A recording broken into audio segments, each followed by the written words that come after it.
microplastic and nanoplastic. That is very, very important topic nowadays. And even other country, they have already standardized what is the norms for the microplastic and nanoplastic. Okay, so like you see that because of that, that micro microbial growth, or we can say that fish and other aquatic animals. Okay, so it's completely their own heredity is changed because of this excess of microplastic and nanoplastic. Okay, similarly when you talk about air sample, okay, in air sample, so we got there is a air filter, so we received like a microplastic and nanoplastic as well. So this work like we started recently actually, and these are all some work. Okay, so because when you tell your area of interest and you have some discussion you require, I can discuss. So because I used to work from chemical engineering to the environmental to the biotechnology, of course, this three angle, and finally material science. Okay, the four area I used to work actually. And so if you have any you are working somewhere. Yeah, RMK Engineering College, that ma'am. Oh, right. Sir, shall we start, right, sir? Sure. Yeah. Because I just had for the 2-3 minutes interaction with the always that always that is required for academician. Yeah. Because they are because I asked that if someone is interested to speak out. Yeah. So definitely. these two people are. It is nice, sir. Nice. Yeah, it's okay. It's okay. Yeah, comparing team, take over the session from here. Okay, sir. It is the sun break as the moon claims authority of the sun, but the entirety of it clouded with serene drizzle. Above all, your presence here is the care of. Joyful evening to one and present here. We warmly welcome to this. As we successfully completed 5 days of our MP, it gives me immense pleasure to welcome all the faculty participants for the 6th evening of our phenomenal faculty development program on waste to wealth, emerging trends in green energy for a sustainable future, organized by VTHT Dr. Rangarajan, Dr. Shakuntala Engineering College, sponsored by AICTE Training and Learning Academy. A mediocre teacher tells, a good teacher explains, a superior teacher demonstrates, but a great teacher inspires. Now, I would like to invite our inspiring professor, Ms. Anisha R., Assistant Professor of Department of Biotechnology, to deliver the welcome address. Over to you, ma'am. Good evening, everyone. On behalf of Vailtech High Tech, Dr. Rangarajan, Dr. Shakuntala Engineering College, I take immense pleasure in welcoming you all for the 6th day of Week 1 online session of Faculty Development Program on Waste to Wealth, Emerging Trends in Green Energy for Sustainable Development, funded by AICTE Training and Learning Academy, New Delhi. I welcome our eminent speaker of the day, Dr. S. Suresh, Assistant Professor, Department of Chemical Engineering, Maulana Azad National Institute of Technology, Bhopal. Sir is going to give an interesting lecture on the topic Waste to Energy and Nanomaterials and Biofuels. I now call upon Ms. Divya Keetana to give a brief introduction about the guest speaker of today's session. I once again welcome you all for today's session and kindly make use of the session's lecture. Thank you. Now, I would like to call upon Ms. Sangamitra S. to introduce our guests to the participants. Over to you, Sangamitra. Good evening, everyone. Our dignitary, Professor S. Suresh, is a faculty and former head of Department Chemical Engineering, Maulana Azad, National Institute of Technology, Bhopal, India. He has received PhD in Chemical Engineering from Indian Institute of Technology, Roorkee, India. Professor Suresh was the recipient of Postdoctoral Fellow awarded by IUSSTF, Government of India, and at that time he was associated at the City University of New York, USA. He was also the recipient of Visiting Faculty and Researcher awarded by Government of India. During this award, He has deputed to Asian Institute of Technology, Thailand, and International Center for Material Science, Bengaluru, India. He has also worked at Pondicherry University and Indian Institute of Technology, Kanpur. He has supervised 8 PhD students, 40 MTech students, and more than 120 BTech students, and few students along with co-supervisors. Total number of research journal publications are more than 120 in the area of new sorbents and catalysts, reactor design, environmental biotechnology, waste to energy, nano-engineered materials, gas separation, sensing of toxic gases, process safety, hazard and disaster management, and more than 66 publications in international and national conference proceedings, and few with co-authored. He has total 13 R&D and consultancy projects undertaken, in which 9 from different agencies. In addition to these credentials, he has published one Indian patent and one technology synchronized and many more on progress, 4 international textbooks and referred books and more than 20 international book chapters and 6 edited book stand proceedings.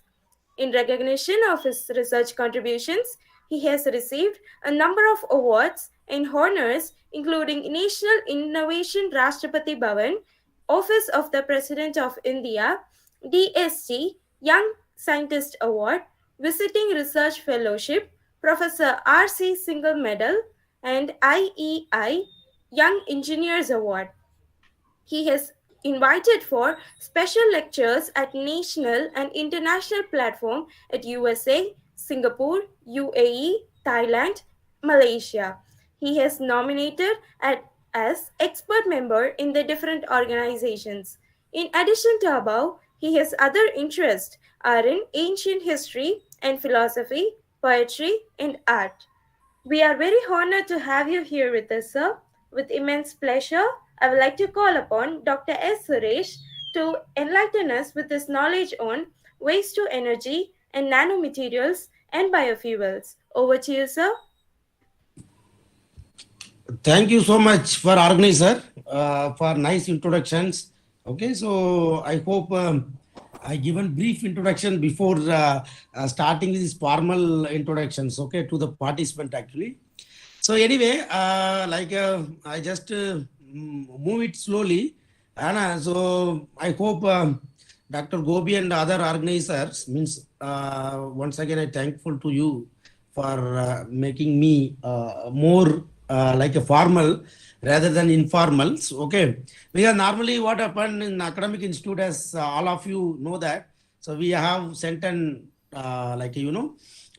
very formal teaching and other things. Okay, but even though I was trained like that, but later on I got a different experience, like when you talk about research from IIC Bangalore, okay, research organization, like when you talk about in USA, okay, so there are completely kind of research institute or kind of, and then I work in the CSTR also. So these are like see, I got a good platform to become a formal and informal to speech, okay, to give some kind of insight information on waste to energy. So by this word, I would like to even congratulate these even organizers to arrange in the evening sections. That is great, because sometimes we are very much busy actually, very like I think Professor Gobi is know that actually sometimes we always engage with different kind of assignment basically. So it's evening time, it's very good to discuss to the participants. As so don't think that I'm also one of the participants in the program. Okay, so be a interactive, and maybe after finishing that one or maybe in between, it's fine for us, for me. Okay, so like maybe good evening to all participants as well, because they are like joining one by one. I think now the total 31. Okay. Shall I share the screen? Yes, sir. Yes, sir. Please, sir. Yeah, right. Very good.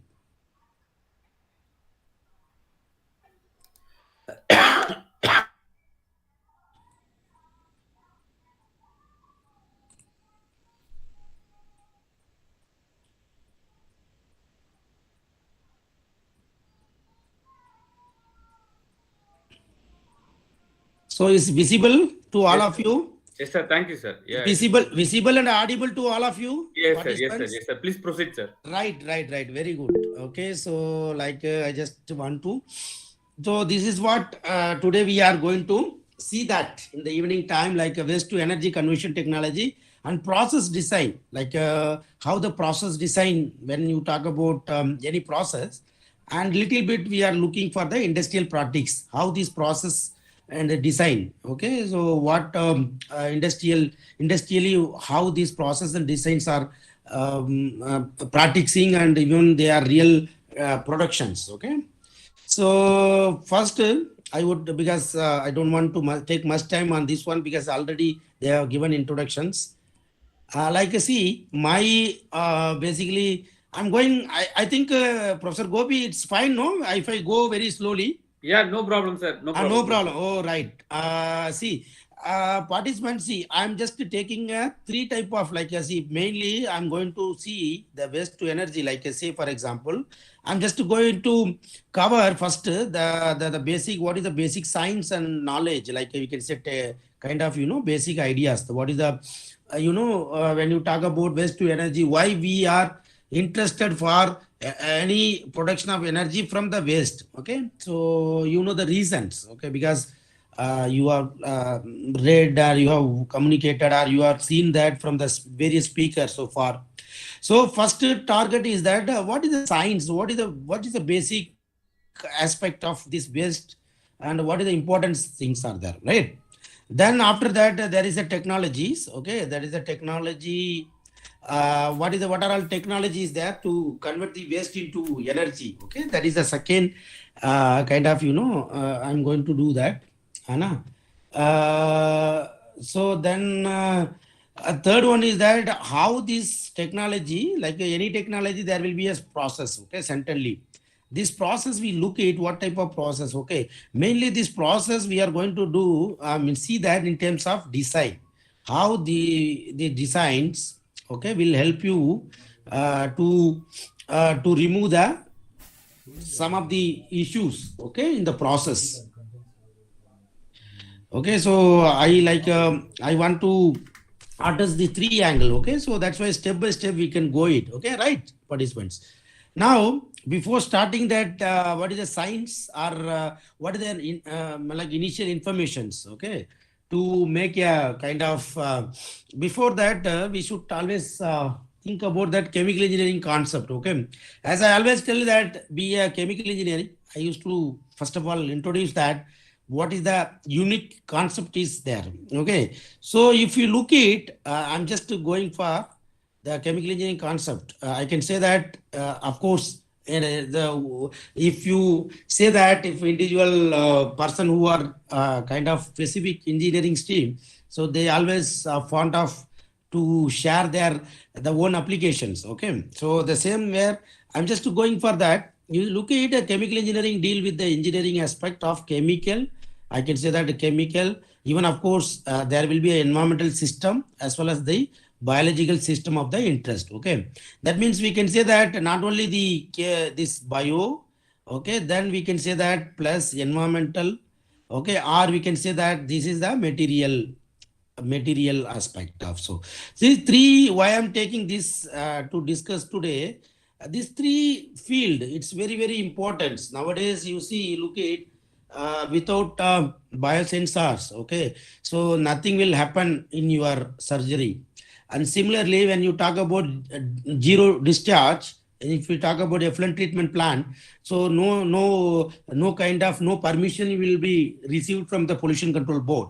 And similarly, materials, when you talk about materials, if you see that different materials, different purpose, especially when you talk about the graphene or nanomaterials or graphene. Okay, so these two materials are very important nowadays, because when you look at nano, of course it's a very like when you look at in the in the scanning electron microscope, you see that it's kind of less than 10 micrometers, like we can say that. So you see that the beautiful surface you can find out. So why I'm point outing that particular surface, because whenever you take preparing any material, even if you go for environmental material, like you want to reduce the or remediate the pollutant from the wastewater or pollutant from the air sample or pollutant from the solid waste, you always look that what is the nature of the surface, what is the nature of the surface of particular material. We always see that, because from that only we can start with the different type of materials in the size. Okay, so that means what happened is three important field which come, like we can say that these all chemical engineering mostly deal with this type of applications, biotechnology and environmental materials. So like similarly, the system of interest mostly include product. Of course, in chemical engineering, if you look at say for example, any engineer, I'm not telling specifically mechanical, civil and other things, but when you look at the chemical engineering, so they are only engineering to deal with the simultaneously they deal with the product, okay, and process and application as well. As that means we can say that that is what is the product, and second one is the process, and third one is the application point of view. Okay, the three things the only engineer, chemical engineering, they can look it for that. Okay, because this product, we know the initial physiochemical properties, and process, we know the what design is required for this process, and the third one is that what is the application. Say for example, you want to take that product for the biotechnology applications, you want to take the product of environmental application, or you want to take the into the material applications. Okay, material applications. So beyond this, for example, process and designing, if you look at manufacturing and you see the product, chemical engineering also, like we can say that revisiting new way to measure, effective analysis and possible redesign complex system involving chemical and biological process. Say for example, some of the system, okay, say for example, when we talk about the fermentations, there is a chemical process and biological process is taking simultaneously. Okay, so chemical process means you are adding the raw materials, it consists of chemical substance, and then when you are adding the bacteria or any yeast or whatever thing is that, there will be a biologically reaction is taking place. Okay, and when you talk about the environmental issues, when you talk about zero discharge, there is a physical process or physical treatment, or we can say that tertiary or secondary treatments, it's all are consist of the we can say that design and process. Okay, and we can say that these are all combinations. Sometimes some of the field application point of view, there is a combination of the chemical and biological process. Okay, so that is what I'm saying. When this more than two processes are combining, so that means your design and means we can say that your design should be entirely different. Okay, and you need to find out. So for that, in the chemical engineering concept, we have the transport phenomena. That is a subject. We can correlate the transport process as well as the, we can say that your reactions, how the reaction is taking place in your systems. Okay, beyond that, especially, so not only this product and we can say that process as well as design is taking care of chemical engineering concept and societal interest. Okay, it's like for example, we talk about the health, okay, habitat, environmental, national defense, securities, transportation, communication, agriculture, cloth and food, and various life abundance. So you see that different areas. Okay, so as you know that I want to only point out the fine chemicals. Okay, it's all consist of fine chemicals. Okay, when you look at this, all consist of fine chemicals, and we can say that different chemical industries. Okay, or of course, as I told you that the chemical route to make a like a biotechnology product. So we talk about health and other things, and cloth and food, the textile industry. Okay, when you talk about textile, so agriculture sectors, so everything, transportation sectors. Okay, of course, there is a role of different engineers, but chemical engineering has the vital role on particular field. So why I'm saying that this is what a unique approach. When you talk about our all the concept, it's a unique and well defined. So by this, I want to start this what people are telling that what people are looking for the green technology. Okay, why people are going for green energy? Why people are going for green technology or whatever this? See, you look at the I put the numerical values. Okay, that we talk about the greenhouse gases or something like that. What is the greenhouse gases? Basically, that CO2 is the CO2 and other toxic gases which is coming out from your atmospheres. Okay, so especially when you look at carbon dioxide, one of the greenhouse gases, you look at in 1958, you see the value of 1958. What is the value of this? And then now the 2022, what is the value of this one? So for that, that means what happened when you talk about ppm. Okay, when you talk about ppm level 421 ppm at presently, and you look that in CO2 level is increasing due to the different industrial activities as well as the your human activities. Okay, so what happens slowly, your particular temperature of your atmosphere is getting increased. So if you say that the increasing of temperature, obviously there will be a lot of changes in the earth. Like when you talk about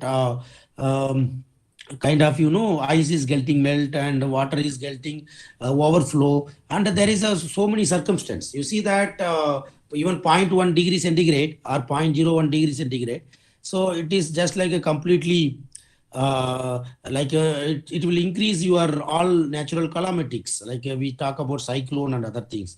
So what happened, we need to find out the solution to remove at least or reuse, or we can say that store the carbon dioxide in somewhere, so that we can avoid this type of temperature increasing in the atmospheres. Okay, so what happened, this carbon is overloaded in cost mainly when we burn fossil fuel like coal, oil, gas, and cut down industrial activities and burn forest. Okay, so what happened, this carbon dioxide is cutting more on these activities. Okay, so why this more on this one? Because we are using this this day-to-day life, and we are like unnecessarily increasing the CO2 level or other toxic gases in the atmosphere. So your temperature of particular atmospheric gas or atmospheric earth will be also increasing. So for that, we facing the problem of global warming and global climate change cannot at one place or one time we cannot say that it won't be any issues. Okay, so whenever you are making a policy, energy policy, definitely we should consider why this CO2 is coming out and what is the solution remedies for kind of when you go for the long-term energy policy. If you want to, or you can say any nation, you want to make a long term energy policy like a 5-year plan, 10-year plan, something, definitely we should include. That's why we talk about G20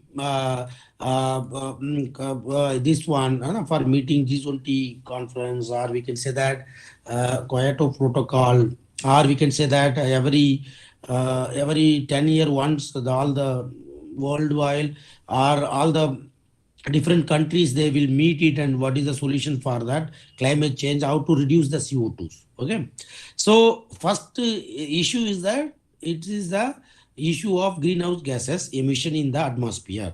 Another thing is that, so why we are going for the renewable energies. That means what we can say that, because when you talk about the fossil fuel, like I can say that what is the fossil fuel is basically coming out in terms of coal, and you can say that crude oil.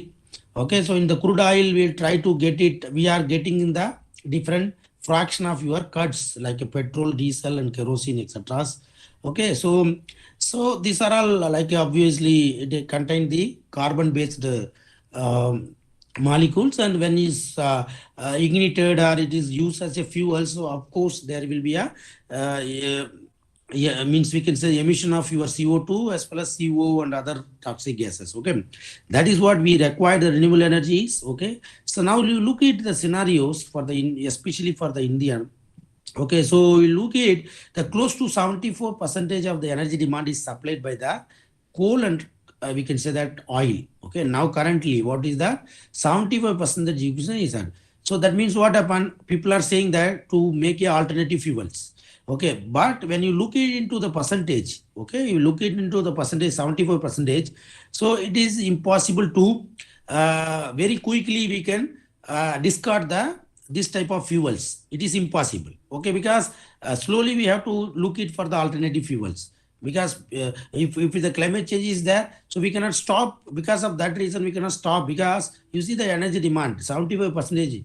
Because once you stop this one, and of course you will face the other issues in the atmosphere. So that's why you see here the demand is 75%. That means you think about that how things are coming out. Okay, so when you talk about again the country imported at 171, just like a database which is taken from the MNRE side, 171 million tons of coal in this one, and 215 million tons of in coal, okay, in 15s, and then 207 million tons of this one. Just like a survey, I'm just giving you what is the amount of coal we can say that in imported, okay, basically from other countries. So that means the scenario, if you go and keep on this coal, okay, we cannot. That's why I'm telling that when we are going to get the scarcity of your coal production or coal in our country, so in right now we are importing, okay, so that means we can say that.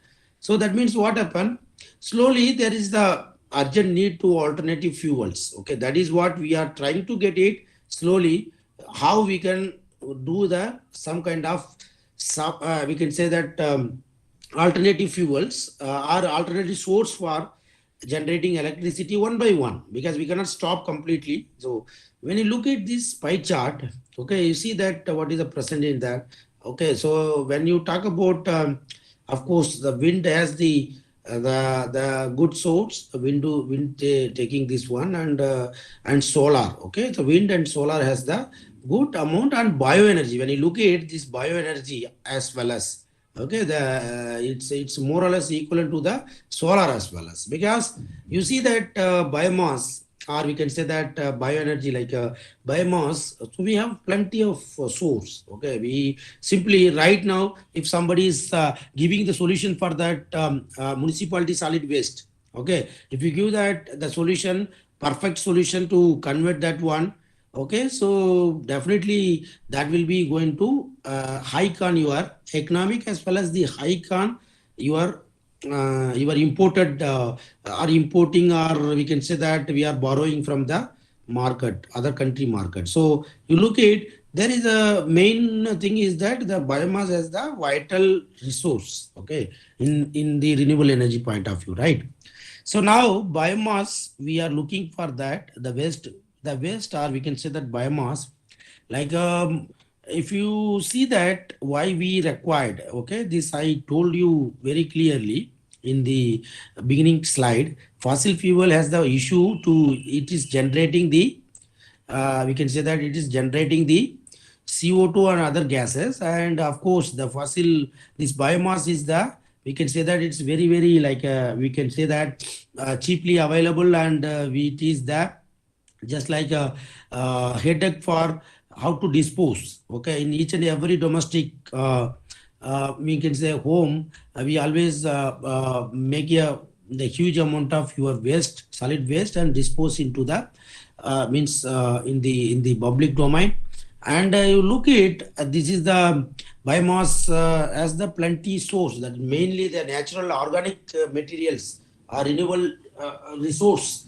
It has the main thing is there. Okay, if you look at like kind of things, we ultimately depend on how we can reduce or how we can convert into that solid biomass into the energies. Okay, ultimately we required alternative energies. Okay, what is that is not only contain energy, okay, and it has the byproduct. Of course it has the byproduct.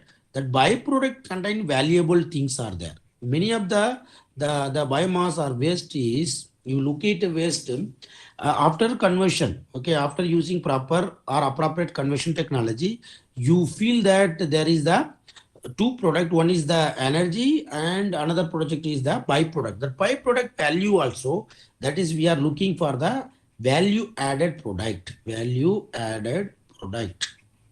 Okay, so this is very important, because we are looking for how this byproduct from the alternative technology, or we can say that biomass conversion technology, this value added product is nowadays very, very important aspect. Okay, now so many researchers are trying to explore how we can utilize this byproduct from the conversion technology, biomass based conversion, how we can get it into the different value added products, right? So now we are looking for the bio crude from the biomass. Say for example, this is the one of the technology, or we can say that product, okay, mainly product, bio crude from the, so suppose naturally in general, when you talk about biomass, initially whatever you technology, conversion technology, when you are applying, you will get it first of all bio crude. That means when you talk about crude oil, okay, when you are getting the crude oil from fossil source, so we talk about crude oil, okay. So when you get it biomass, from the biomass, we call as the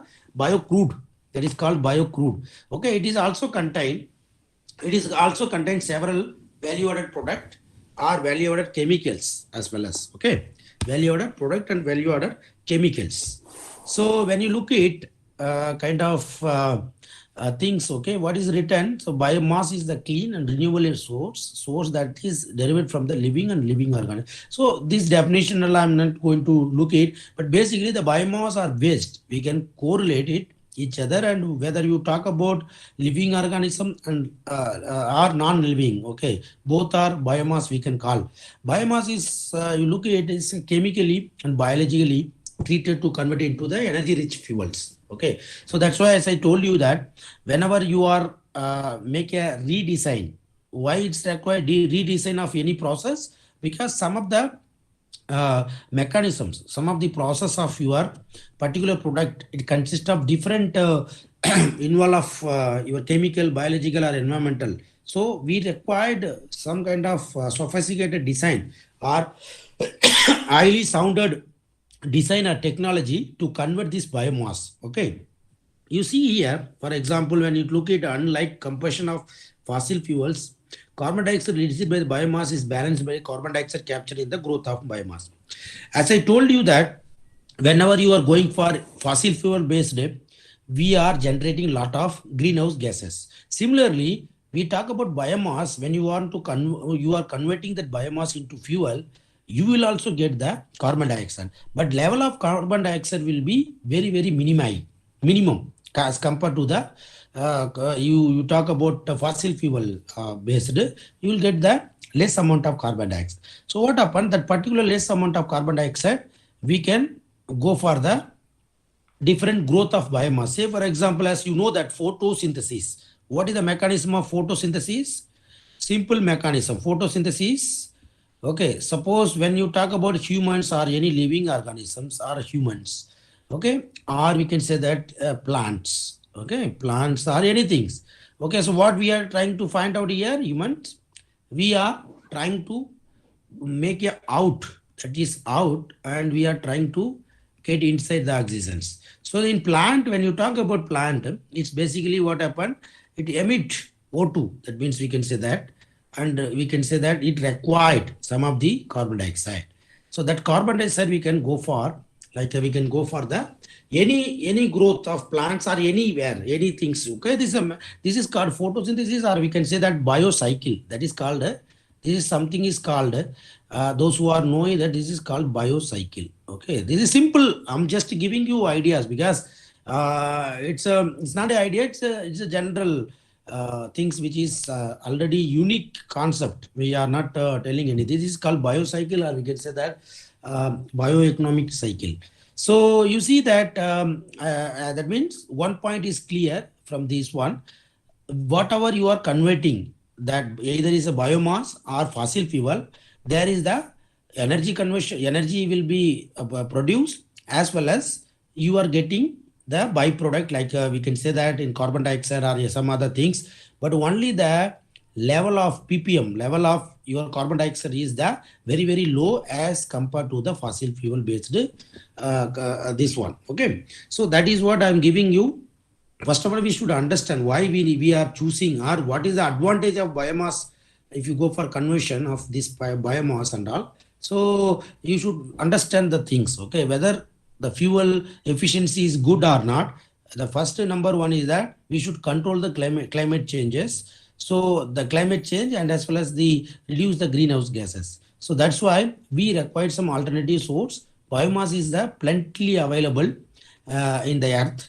Like when you talk about biomass means we talk about solid waste, the solid waste, we talk about plant waste, we talk about the forest residues, we talk about agriculture residues. These all consist of biomass. Okay, I'm just even these we can say that water based algae. So these are all like biomass. We call as the biomass. Like I think.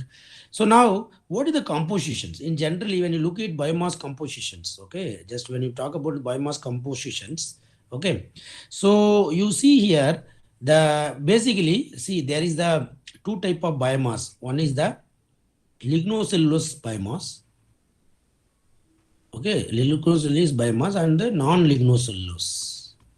Basically, lignocellulose and non-lignocellulose.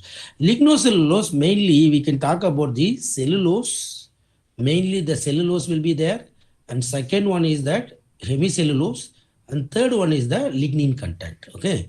So in lignin content, further we can also divide it into like we can say that 5% of like a 2% ash and the extractive fatty acid. We can say that extractive fatty acid. Also, some of the other like we can say that maybe we talk about kind of these oxides. Okay, basically your inorganic oxides. Okay, inorganic oxides.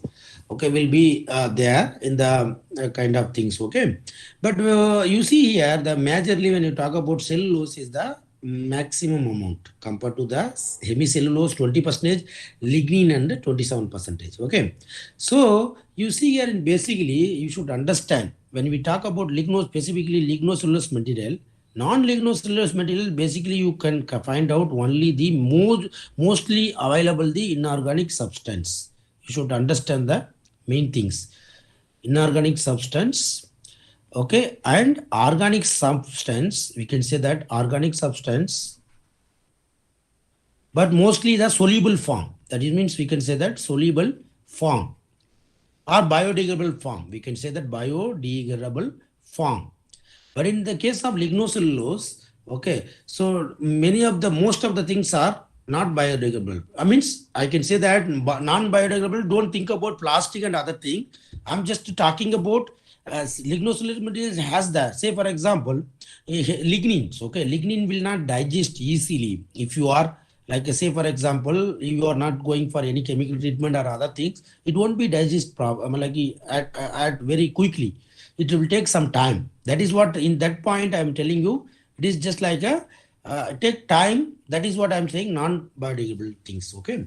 So you look at this non-lignocellulose material. It's easily digestible. Okay. It will be like a quickly digestible. When you talk about lignocellulose material, we have three main: cellulose, hemicellulose, and lignin. What is the things are there? It requires separate pre-treatment. Okay, without pre-treatment, it is impossible to even go for the fuel productions, or we can go for the things. Okay, the best thing is that in the lignocellulose material, non-lignocellulose, the time consumed is very less. Okay, time is very, very low, and we can say that. And then no chemicals, much chemicals are required. Okay, to digest or to convert into the fuels. Okay, and when you talk about the conversion efficiency, when you go for the conversion around 80%. Okay, percentage of, I'm talking about fuel percentage of this one. And similarly, when you look at lignocellulose material, time consumption is very less. It required chemicals, pre-treatments, and the one important advantage is that the efficiency, or even we can say that level of energy content. We can say that the energy content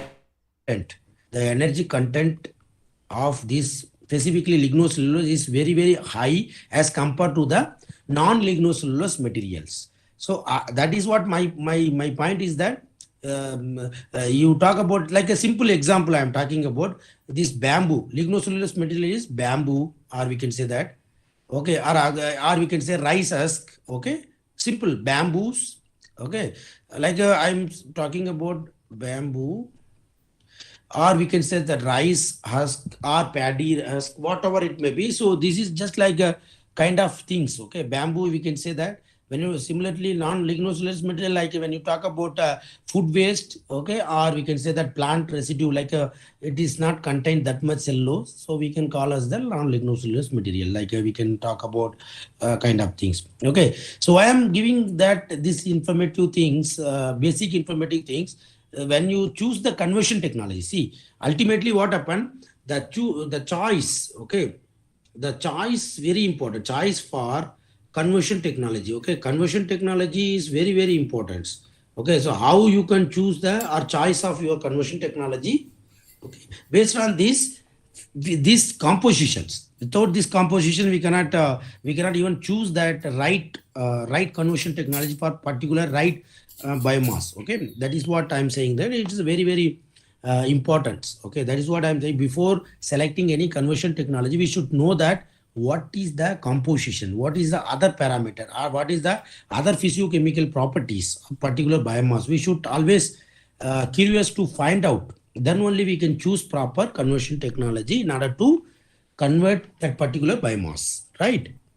So now I just giving you some of the things like a biomass source. What are all biomass sources there? As I told you repeatedly, there is biomass is a general term. We cannot we need to specify with different wastes. Okay, biomass source means we say that forest and crop residues. Okay, when you talk about and then agriculture crops and residues. Okay, again you will know that, and then sewage. As environmental engineering, some of the things, the sewage has also potential energy. Okay, we can extract the energy from this one. And solid municipality, we can say that we talk about municipality solid waste, and then animal residue like a manure. Manure is very, very good source for making a energy. Say for example, when you talk about biogas, okay, so example methane, or when you go for any other like kind of things, it's a good source, animal residues.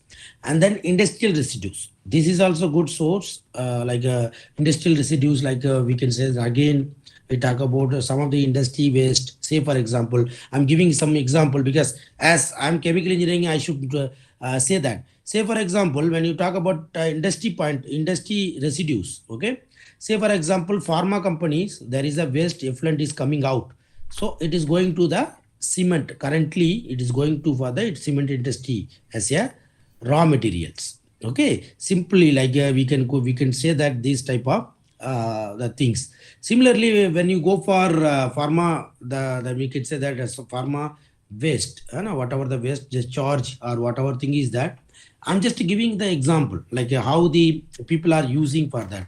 Similarly, when you talk about like we can say that sugar industry, okay, sugar industries, okay, sugar industry. So in sugar industry, what is that? We have three type of products. Say for example, one is the sugar we are getting, okay. Then what else we are getting? We are getting is bagasse, okay, bagasse we are getting, plus we are getting press mud. We are getting press mud, right? Sugar, we know that what is the advantage, what is the use of that. So bagasse and press mud, okay. So again that bagasse, we can say that the bagasse is going for the co-generations, okay, a generation of co-generations. Basically electricity productions, we can talk about the combustions or electricity productions. And then press mud is basically go for the biogas productions, or we can say that some other ethanol. We can say that basically we're trying to find out bioethanol.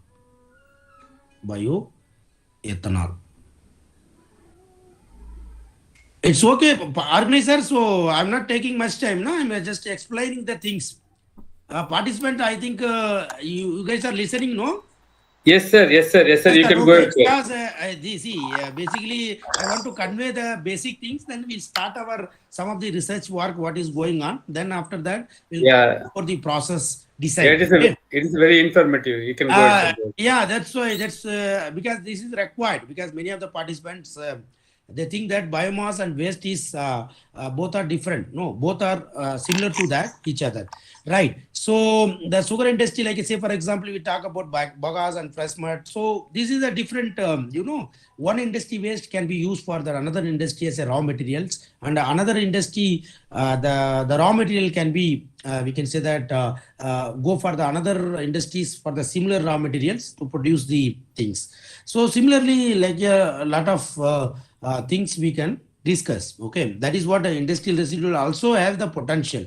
People say that more number of industries there, so you will get a more number of pollutions. It's not like that, because see, you cannot stop. Even compared to transportation, the pollutions coming out from the transportation, compared to that, the industry residues or industrial pollutions are very, very less compared to this one. So, and we cannot stop, that, friends, we should agree always. So people will always crudely blame and crudely say that chemical industry should be closed, and chemical related industry should be closed. It's not like that. When you close it, then again, if you look at the scenario of pollution, it won't be stop. Actually, we should always check it, what is the alternative solutions. Okay, what is the alternative way, how to control it. Okay, so how the pollution is coming out from the chemical industry or any non-chemical industry, like you say biotechnology or bio industries, or we can say that some other industries. Okay, ultimately the level of pollution is same when you talk about any industry residues. But the only thing is that you need to find out the proper maintenance. Maintenance is very, very important. Maintenance and regular, we can say that regular monitoring and commissioning. Okay, these two things are very, very important. Sometime what happen when you talk about say you see that in Kadalur Sipat, of course, when you cross, you feel always there is a kind of pharmaceutical the feeling. Okay, so because of this chemfab and other things are, see, it's not like that. When you stop these pharma industries and in the time of pandemic, you say any pandemic situation, see, now we are now so far we have just stopped the come across the COVID pandemic. So when you see that in future, maybe bio war, I can say that any type of pandemic situation will come. So in that time, that kind of industries, the emergency, very, very, we can say that that is a crucial industries. Okay, we cannot stop, and we should think always how to minimize this type of issues, like commissioning, and then proper installation, means proper checking, regular checking of your batch reactor. Okay, how this working, what is the inspection when you are keeping this one. So once you rectify slowly the unit, different unit of this particular industry, chemical industry, or this one, so I think the pollution can be minimized. But we cannot point is that we cannot blame it bulkily, or we cannot say that blame it completely for that. Okay, right. So like kind of things we are looking for that. Similarly, when you talk about kind of International Energy Agency also reported, like we can talk about the kind of biomass. Okay, 20% of biomass are coming out, or which is biomass and waste is available with this one. Remaining internationally, I am talking about then coal. When first fossil fuel, coal is main is, and petroleum, and that is called we can say that kind of fossil fuels and crude oil, and we can say gases. Okay, natural gases. So this is just like a survey. And here the electricity capacities. Okay, if you look at like electricity capacities, when you talk about different alternative fuels or renewable energy is going on, and when you look at solar, wind, or we can say that coal, and then gas, diesels, and other things. Okay, so it's all about the going on. If you look at the renewable energies also, there is also percentage now slowly the alternative energy source are getting into the hike, and compared to the different fossil fuel based one. Okay, so you talk about the biopower, you're getting the power from the waste. Now you talk about cogeneration. As I told you previously, the sugar industries, people say that bagasse and even press mud they will put into the agriculture land. So especially for the press mud, they put into the in the agriculture land for enhancing, or we can say the enrich of your fertility, the soil in the fertility. And when you look at after later on, when the invention of bioethanol, okay, so you see that how beauty is that now all the industry looking for that, no any discharge, and all the things should be reused, or we can say go for the process intensification.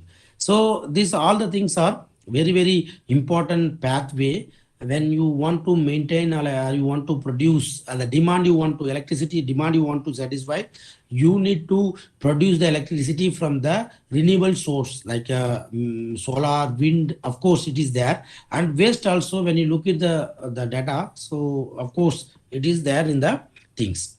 Now important slide when you those who are working in the energy sectors, okay. So now current things, when you look at the Indian clean energy target. Now, when you look at the clean energy target, people say that we to avoid the greenhouse gases, which are we need to control greenhouse gases, and we should avoid the climate changes. You see here, our aim is that I think currently, like we can say that achieve, like we are trying to 175 gigawatts. Okay, now Prime Minister's right India goal to achieve this target, and is given in this one, and we reached above this 175 gigawatts. Okay, and again in same Prime Minister's we can say that India further commit to increase its renewable energy capacity for 450 okay gigawatts. Okay, that means you think that the target, these are all target, maybe we can say that 2030s. Okay, so our government of India is looking for the 450 gigawatts, okay, from the renewable energies. Okay, the clean energy means renewable energy, purely on renewable energy. Or we can say that if you say that any kind of non-renewable energies which is not producing the greenhouse gases, then that is also included in this kind of things. Okay, right. So like we are just moving this slide very fastly. I just give you that how this biomass getting into the bioenergies. Okay, so we have like we have small there is a school, okay, inside the campus, that is called Sarada Vigas campus. Okay, it is available in near to our Manat campus, and we have that particular school as this kind of students and teachers and staff is there. So what happened in this based on this bioenergy, like whatever they having also that is called we can say that breeding of cows. Okay, this is the cows and buffaloes. Okay, there is the this is there also, there is called, that is called in Koshala. Okay, that is called Koshalas. Okay, so what is that? Basically, they are trying to like grow this one, and what is that? It's contain the cow dung, whatever the cow dung we have means it producing this one and urine. Okay, the two things are very important for the cattle things, and their activities are going on this much of students.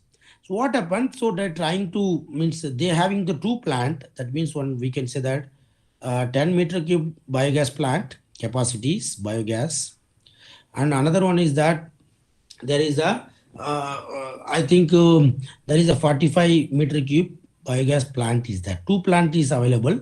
So these two plant is completely they have taken the subsidy from the MNREs, and the Manat is I can say that technical consultant. And when you look it into the, so it was started in 2008. Okay, 2008 we started this that plant, and they approached to the man.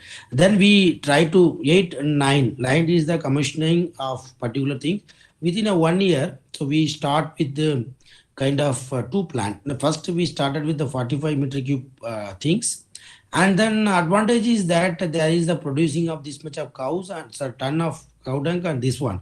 So what they are trying to that, I will look it into the main thing is that they I'm coming to this point like how much chapati they are preparing from these things is coming from the we can say biogas plant only, because they are even upgradation of your biogas also, especially methane they are separating from the biogas unit. Okay, there is a fantastic unit, the column is there, different absorption column. Okay, so we have developed this absorption column as well as also. So here just I'm giving the how much meter cube and 45 meter cube and 10 meter cube of this. Basically, this biogas plant is the floating drum type. We have developed the floating drum methods. Okay, that is a floating, very important. The this okay, and then of course we know that 45 meter cube and 10 meter cube means there is a, as a chemical engineer, everybody know that it's a general fundamentals. Okay, the total capacity, other we can say that reactor capacity will be, say for example you are 45 like whatever, say for example it will be a, the working capacity will be different. Working capacity will be a normally when you go for 20% of, or we can say that 80%, we can say that 80% of your total capacities. Okay, so that means we can say always we will put into the 20% of capacity will be freeze, and it will be like we make it into the floating drum capacities, and different things are there. So what happened mainly when you talk about construction, this is the we are maintaining last you can say that 12 to 13 years. Okay, there is no any issue on that, and this is also how we are constructed. This all the things are there, and then this is the things. Okay, so you see here, like as I told you, the fantastic thing is here, this is called sustainable management. Okay, so as I told you very clearly, don't think about the bioenergy only. Okay, as I told you that that is called circular economic. When you talk about circular economic is the important keywords or key solution for successful any national economics. Okay, how people are doing sustainability. Okay, sustainability, because of course as our one mantra is that to control the greenhouse gases. That is what. So what happened here, the idea began that they only grow, that means whatever we are getting the source, okay, for running the biogas plant. Okay, say for example this is the 10 meter cube, this is the 45 meter cube plant. Biogas plant is a floating one. So the source of the raw materials, when you keep it here, so we are making into the, here we always keep into the you are like a fresh feed of your cow dung and other things. Okay, there will be, the fantastic thing is that you talk about the biogas plant. Okay, you get it biogas. Okay, so further biogas can be upgrade. Okay, upgrade by using the, again one technology, that is we are talking about adsorption columns. We can say adsorption column we are keeping to only specifically methane can come out. Okay, this is the biogas. So when we talk about in the cow tank, we are talking about biogas, and we are talking we are upgrading that particular biogas into the methane, fresh methanes. Okay, this is going to the hostel. Okay, student hostels. Okay, so we are talking about student hostels. So they are directly supplied. Okay, the pipeline is there, directly they are going for into that, and they are preparing the food. That is very important. Okay, this is the first applications by help of your floating drum biogas technology. Okay, so it is the running by subsidy of MNREs. Okay, and we are helped to design this one, as we are chemical engineering, we are this. So you see that when you talk about one aspect in the cow tank, another one is that the cow tank, and another one is that cow urines. Okay, so what happened, they are trying to distillate it. Okay, the cow urine they are trying to distillate. What is the distillation plant? They simple distillations. Okay, we talk about simple distillations, and then they are producing different medicines for this one, and there is look like a different medicine, like they are even preparing the like we can say that soap. Okay, they're preparing some kind of allergy kind of tablets. Okay, kind of different fevers, the cow dung and other things. Okay, so these are all why I'm saying that this is called circular economic, and it is called sustainable development. Like we are not, and later on there is another. This is the one thing. This is the first target, and second one, this one, how they are going for medicine.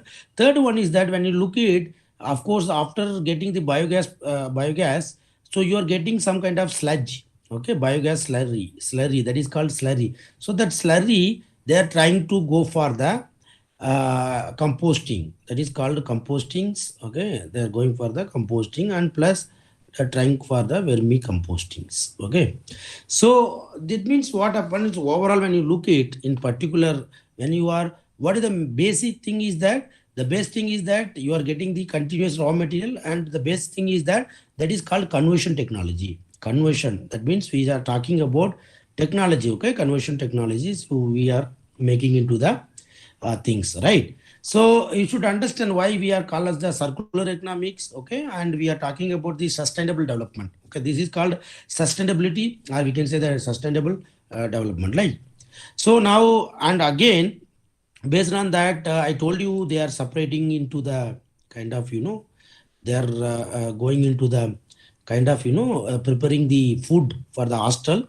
Okay, one application is this one, they are preparing the food, and another one is that they are generating.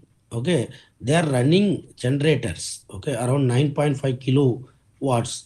Okay, so they use, that means gas, gas generator. This is what sometime what happened, the school like a power off, so they will use this, at least they use some portion of classroom, and they are running in the this type of generators. Okay, the generator, the fuel for the generator is getting from the biogas, or getting into the things, they are going running into the things. It is successfully running last 12 13 years.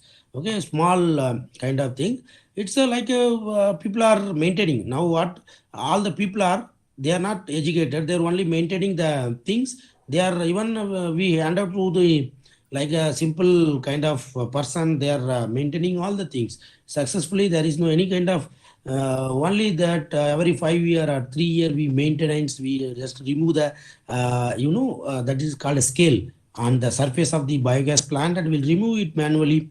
And then there is no any problem last 13 to 15 14 years. Okay, so this is what main thing you should understand. Not only we are producing bioenergy, we are getting different application or different product also. When you are starting or when you are designing the conversion technology, we are talk about the kind of things, right?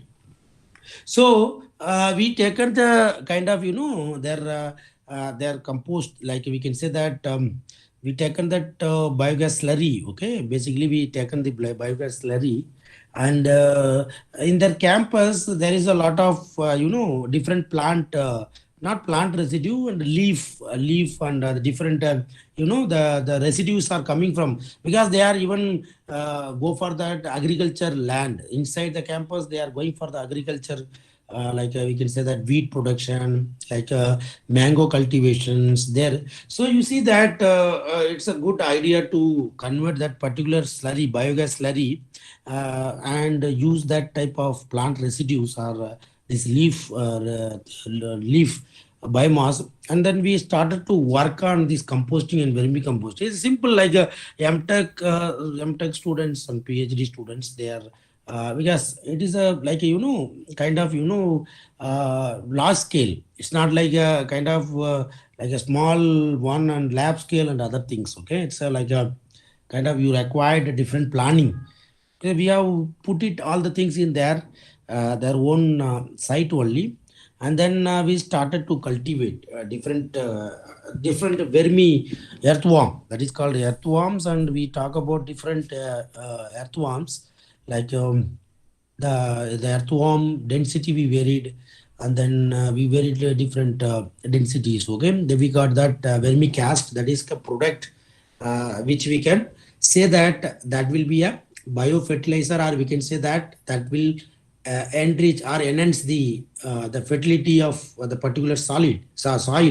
Okay, so like we try to find out, we try to grow the kind of like a chili plant, and we talk about agriculture residues specifically for that chili plant.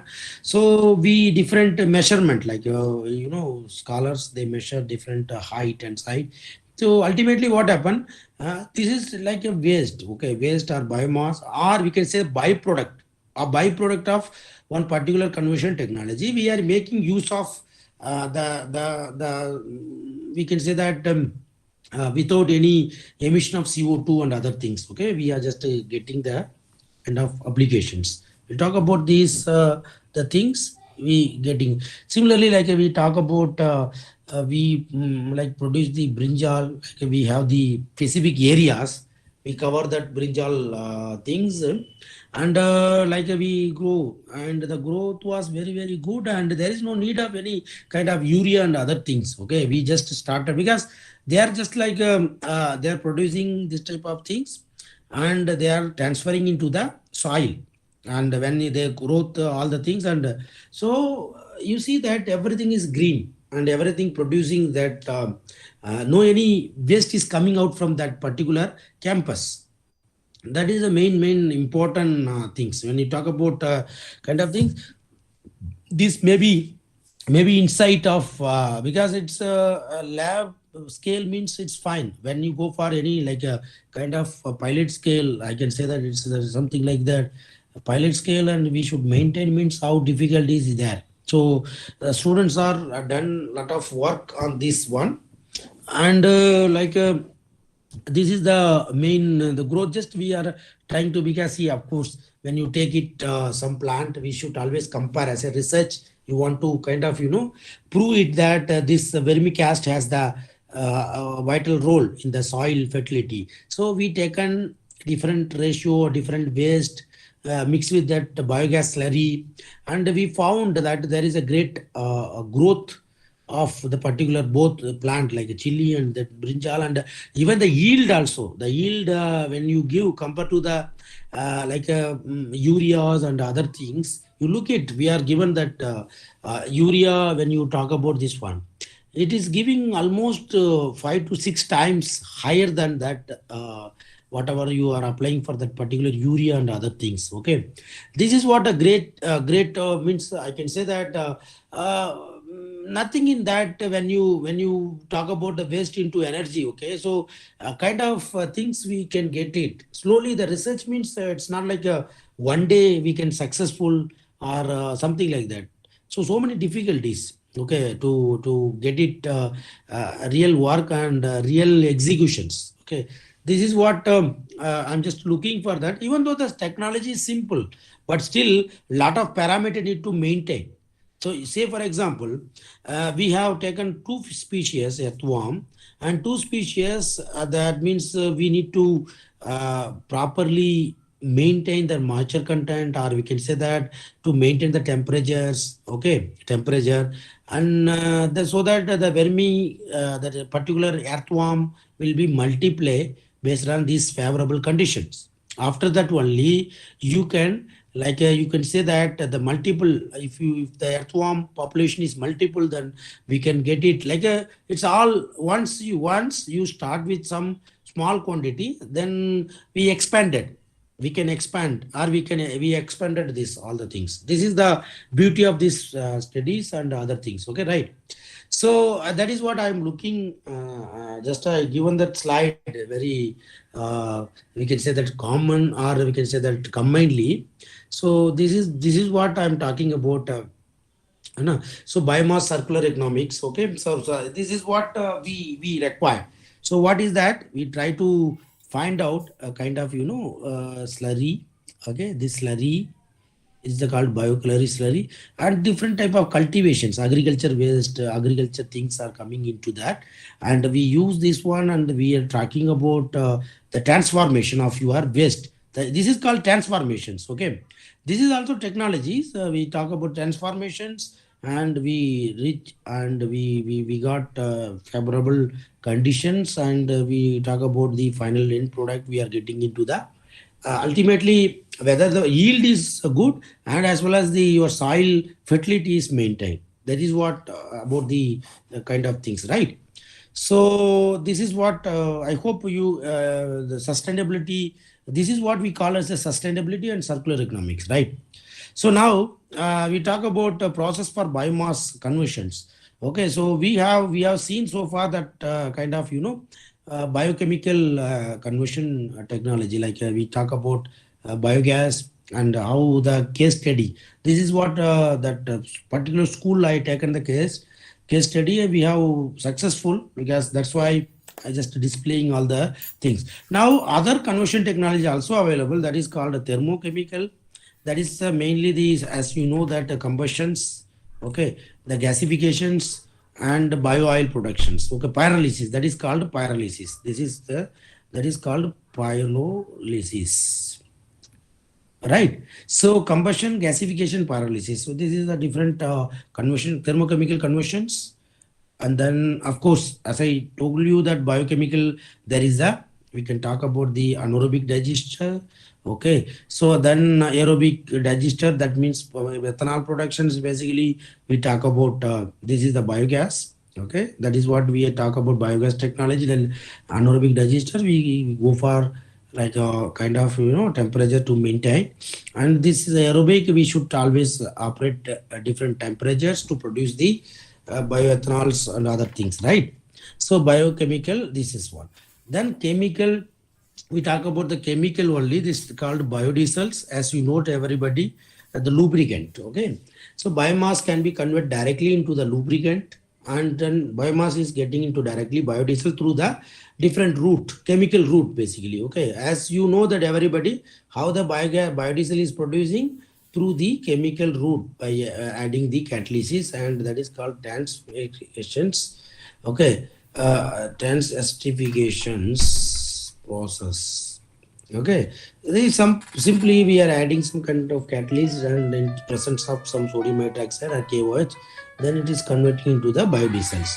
Okay, the level of biodiesels, that depends on the parameters which you are maintaining, as well as how much quantity of your chemicals you are added. Okay, so similarly the lubricant also very interesting things when you talk about biomass, because everywhere we are using the lubricant, except like anywhere if you talk about anything. Okay, so like when you are getting the biolubricant, or we can say that the lubricant from waste, that is very, very fantastic. Okay, that is what we talk about kind of things, right? Now, this is what thermochemical conversions, what how things are going on. Just like we talk about the biochemical route, and we say that this is the kind of things, no? So thermochemical conversion, we talk about direct combustions, gasification, pyrolysis, and methanol productions. Okay, so simple flow chart, we talk about the biomass, and we talk about thermochemical conversions, and these are all conversions. So when you talk about particular conversions, direct combustions will produce only heat, steam, and that will produce the electricity. When you talk about gasification, we talk about majorly produce the producer gases. That is basically we talk about your methane and other things. And when you talk about pyrolysis, we talk about three type of product. One is a fuel, oil, and charcoal. Okay, so we produce the gas also, and some of the oil, basically that is called pyrolytic oil. So this pyrolytic oil, that is very, very interesting things, pyrolytic oil. So it will be like we can say that it can be produced different type of chemicals, value added chemicals. We can say value added chemicals we can produce from this. That is the advantage of this one. And methanol production, especially for methanol. So the end use, as I told you that, of course, when you talk about this one. So here we are operating with the different temperatures. Okay, that is what we can say that the pyrolysis will start. Okay, we can say that above 350 degrees centigrade. Okay, so as you know, direct combustions will take place is that it required 950 degree above. We start with this one, and similarly, like a different depends on the temperatures. We talk about thermochemical conversion process. This is the like we talk about depends on the temperatures. We generally get into the fuels. Okay, especially for the pyrolytic oil. So there is a lot of research are going on how we can extract, or how we can extraction process through the chemical extraction, how we can get the value added chemicals, different chemicals. Say for example, you want to produce the perforol. Okay, perforol. Okay, so we want to produce the any other like food additives. We can produce the food additives. Okay, so like a perforol, you know that it is very widely used for some like cosmetics and other things, and food additives like We talk about ice creams, and these all the things like we can produce from the pyrolytic oil. That is the advantage. Like as I told you that none of the product from the conversion technology, especially from biomass, we cannot. The advantage is that we cannot get it out into the ground. So we everything reutilize or recycling. Everything is the possible way. Okay, right? So now, when you look at paralysis, okay, so in the paralysis, we talk about, see the paralysis, as I told you that what is the main, this will get it three type of product actually. Okay, in the especially specialty of this paralytic process or paralytic conversion technology, we talk about basically the word, the pyro is mean fire. Okay, the fire means thermo. Lysis means the decomposition into the constituent part. That means that it is converting, decomposing. That is what pyrolysis. Okay, pyrolysis is the thermal decomposition of biomass occurring in the absence of oxygen. That is very, very important. Okay, then we can say that absence of oxygen or partially oxygens are supplied for that particular pyrolysis reactions. So what I told you that the biomass slowly start 350 degrees centigrade 500. That means your thermal decomposition will take place, and the pyrolysis will also start. Then it's go up to 800 degrees centigrade, and absence of oxygen or air or partially oxygen or air depends on the. That's why I'm telling that controlling the parameters and designing of particular pyrolytic reactor or pyrolytic vessel is very, very important. Okay, so this is the condition, simple. And then when you talk about long chain of carbons, when you talk about carbon, hydrogen and oxygen in the breakdown first initially, and in small molecule and the form of gas. Okay, in the form of gas, condensable vapor, tar, basically what we can say that tar or oil. Okay, we can say that tar or oil. We talk about condensable vapor and solid charcoal under the pyrolysis conditions. Under the pyrolysis conditions. So when you talk about, that's why I told you that there is a gaseous product, we will get it, and we said out to solid, we can say that solid product, and we say that fuel, oil, liquid, that is called liquid.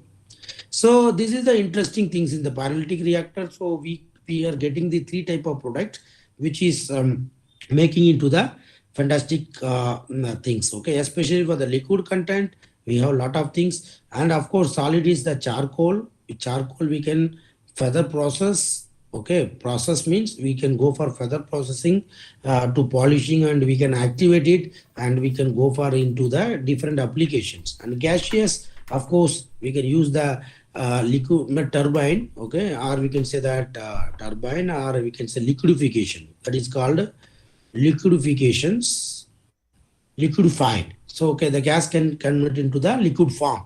Okay, when you talk about the gas, basically you talk about methane and other things are there. So you see here, the pyrolysis technology can capable to produce the biofuel with a high fuel to the feed ratio. Like as I told you that not only the technology selection of technology important, the selection of technology is one angle, one means one side. The another side is that the parameters, what are the parameter you are going to control it? Control. Parameter should be controls. Okay, parameter controls. These two things are very, very important in the thermochemical conversion, especially for the temperature, pressures, or concentrations. Okay, concentration. The three angle is very, very important for that, right? So that is the basic things which you should understand. What is the how the biocrude production in the pyrolysis. Okay, further what we are getting the value added product, right? Right. So now in the pyrolysis, we are trying to see that there is a different classifications. Okay, and there is the first one is the slow pyrolysis, primarily to produce the char through the carbonization process. Slow pyrolysis, okay, it's a low temperature. It's utilize the low temperature around 400 degrees centigrade over the long period of to maximum char formations. Okay, slow pyrolysis. It is called a slow pyrolysis. So the slow pyrolysis, the product is biochar, 35%, bio oil is 30%, and 35% is the gaseous product.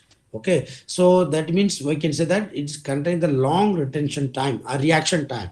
Okay, so reaction time will be more because we are operating at low temperature and all the, we can say that biomass, whatever you are getting into that, it take time to convert into different form. Okay, you see that bio oil again we are getting from the slow pyrolysis process, and then biochar we are getting, and gaseous product as well as we are getting this into that.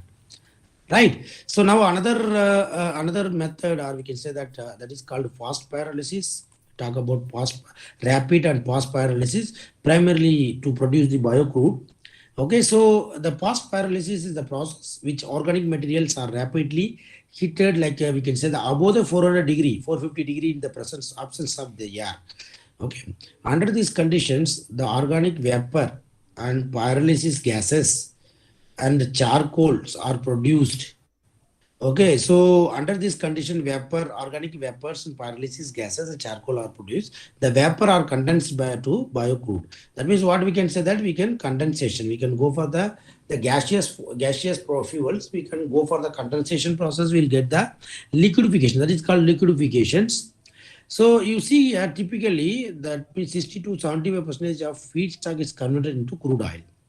That means what we can say, that we are trying to get it when you go for 100 percentage, or we can say 100 particular 100 gram of your particular biomass. When you are going for into undergoing fast pyrolysis, we are trying to get the crude oil or biocrude in the 60 to 75% weight. Okay, and the important advantage is that it will take shorter reaction time compared to the slow pyrolysis. Okay, that means what we are trying to get it, understand that one, we are getting the similar type of product or fuels, but only thing advantage is that we are getting the less time, and we are trying to get the maximum, like we can say conversions, like a 72%, we are trying to get the biocrude, right?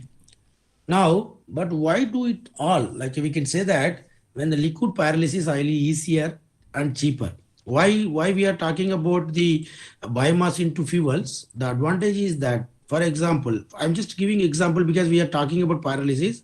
Liquid pyrolysis is easy and cheaper to pump, okay, store and transport than solid biomass. Okay, so first advantage is that particular biomass or waste is converted into liquid form, which is useful product, and the storage is very easy, transportation is easy, which is less denser. So that means at the advantage, you should always look at the transportation process also. Suppose compared to solid biomass, liquid is safe and easy to carry. Okay, easy to carry.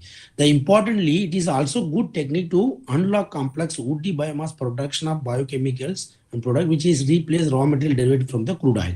Like I say, some of the, say for example, you look at boiler. Okay, in the boiler earlier we have the fire boiler, that is called fire boiler. Okay, so we used to feed the wood material to first burn it, and then we will convert it. That means we are going for the feed for the boiler plant. Okay, so that means what happen again, when you are burning the woody biomass or anything, of course the level of CO2 is less, but still you are going for the kind of emissions. Okay, CO2, the ppm less emission also coming out. Okay, so for controlling, the liquid pyrolytic oil can be used for replace of the wood biomass. Okay, now as I told you, that means the pyrolysis, the process will first of all take place. First, slowly the cellulose will get decomposed, the first one, and hemicellulose also second, followed by the second with decompose, and third one is the lignins are split out. Like we can say that mostly the first the reactions, decomposition will take place in the cellulose. If it is the lignocellulose biomass, that keep in mind what we are talking about, lignocellulose, that is called lignocellulose biomass. When we are talking about lignocellulose biomass, first cellulose will be decomposed and hemicellulose followed by then lignin content. Okay, then pyrolytic oil, as I told you, one of the things are separated by value fractions. As I told you, that is called value added chemicals. So value added chemicals, we can get it from the kind of pyrolytic oil, which can be used further in the other application, right? So now here the idea behind this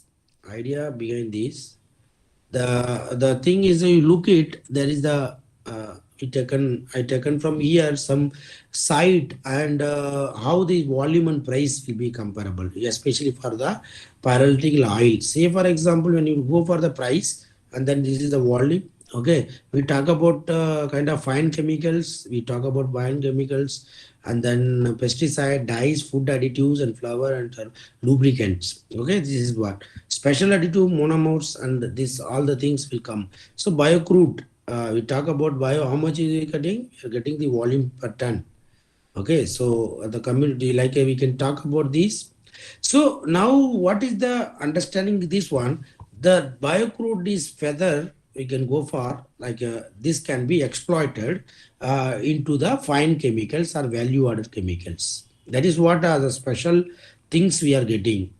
Like we are getting the biocrude from the technology, conversion technology, and further we are talking about kind of things which literally, like we are making the fine chemicals. So that means, of course, the value of this price, fine chemicals are very, very higher. So that means from the waste, we are getting the biocrude and we are converting into the fine chemicals. This is what the relation between the price and volume, right? Now, so this again, when you talk about renewable gas from the organic waste nowadays, researchers are doing that organic waste. No, we talk about organic waste, waste collections, waste processing, and home heatings. These are all applications. Whatever the fuels we are talking about, application, right?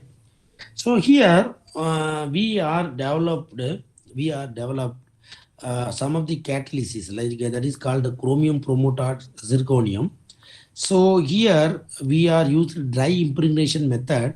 We are prepared, okay, chromium promoter zirconium for go for the kind of gasification process to get the renewable gases. Okay, what is the feed we are taken? This is not simple grass. Okay, we taken the grass. Okay, that is called cedar grass and wood grass. That is the name of the particular grass. We taken these 2 feet, and this is the catalysis we have prepared. Okay, so by through, when you talk about these kind of things, so we so renewable gases from cedar, like we design. This is our lab scale gasifier. You can say that this is something bench scale or lab scale gasifier. We have designed this one in our lab, and means by help of the workshop. So we we taken the feed for the cedar and wood grasses. We converted into natural, like renewable natural gases. Okay, we have the gas collectors. And we operated this gasifier at around 480 degrees centigrade. Okay, so 480 degree centigrade we maintain, and then we 480 degrees we have maintained. And when you talk about the biomass was gasified with and without, that means we have studied two type of study. One is the with catalyst, whatever we are used the catalysis, that is the chromium promoter zirconium catalysis, and we used without catalyst also, and it is about the residence time 28 seconds, say for example. So you see the difference in the 75, okay, and 78 percentage, and we talk about 88 percentage of weight carbon conversion for without and with catalyst for observed. Like 88 percentage of your particular biomass, that particular grass biomass, you are getting the kind of conversions. Carbon is getting converted, and so like when you talk about kind of things. Okay, the interesting thing is that we are talking about the thermochemical conversion of biomass into methane. Okay, so after means we calculated the carbon, how much carbon is getting converted, but after we get this 88% of carbon converted, but we are not sure that how much percentage of what is the end product. So then after that we use different analytical methods. We got that methane, mainly the methanes, and then we talk about methane. like we can say that methane is more quantities, especially for this one. The main interesting year, the technologies. Again, I'm telling you, what is the conversion technology, how we are effectively design and how we are operating. Okay, this is a lab scale. It's a it's not like a easy things, like sometime we can say, but it is easy. But only advantage is that we can take raw material is very freely available, and we are talking about. So second applications, like a technology we use there, kind of things. This is the kind of, we are completely made the pyrolysis process. Okay, this pyrolysis design. We can say pyrolysis chamber or reactor. We can say that chamber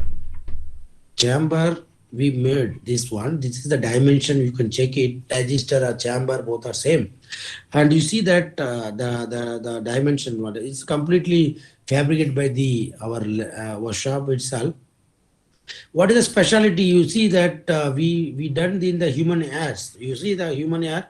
So this of course this work is under review. Human hair, this cutted hairs we are collected, and then you see a huge amount of human hairs as the mainly we can say that it has the like there is so many kind of issues, the drainage system are, but it contains lot of I'm saying that it's contain lot of useful product. Okay, the human hairs contain lot of proteins, especially for the proteins, or we can say that the lipids and proteins, even carbon rich. Okay, carbon rich and proteins, let's say, and basically amino acids. I'm talking about in further, if you talk about protein and lipids. So we found that lot of amino acids. Okay, that I will show you little later. These amino acids. Okay, so I think few work was done here in worldwide. So we are we done the paralysis of the human hairs, and we got that good results. Okay, for the making the amino acids, and this is what interesting things. Okay, so like a automatic, of course, the automatic system or conversion systems are perfectly all right. Sometime when you talk about economic point of view, and you see that students, mainly the scholars, can learn when they are really involved for the design and fabrications. So that at that point, the research will give the insight to them actually. So this is the like you see here, we started with a kind of amino acid group, and by using the GC, you can say that GCMS, gas chromatography, and we got this element.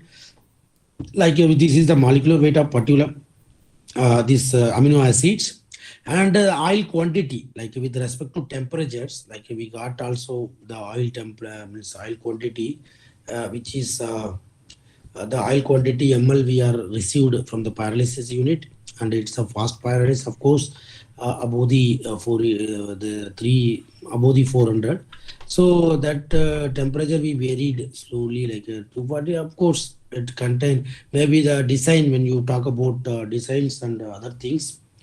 So this is the things, and this the calculations we talk about the in terms of Kp, that is quantity of oil in ml, and total electricity energy consumption in the kilowatts hour. Okay, so kilowatts hour. So we have taken different sample. Okay, and then we got different quantity of oil. Okay, quantity of oil, and accordingly the Kp is varied.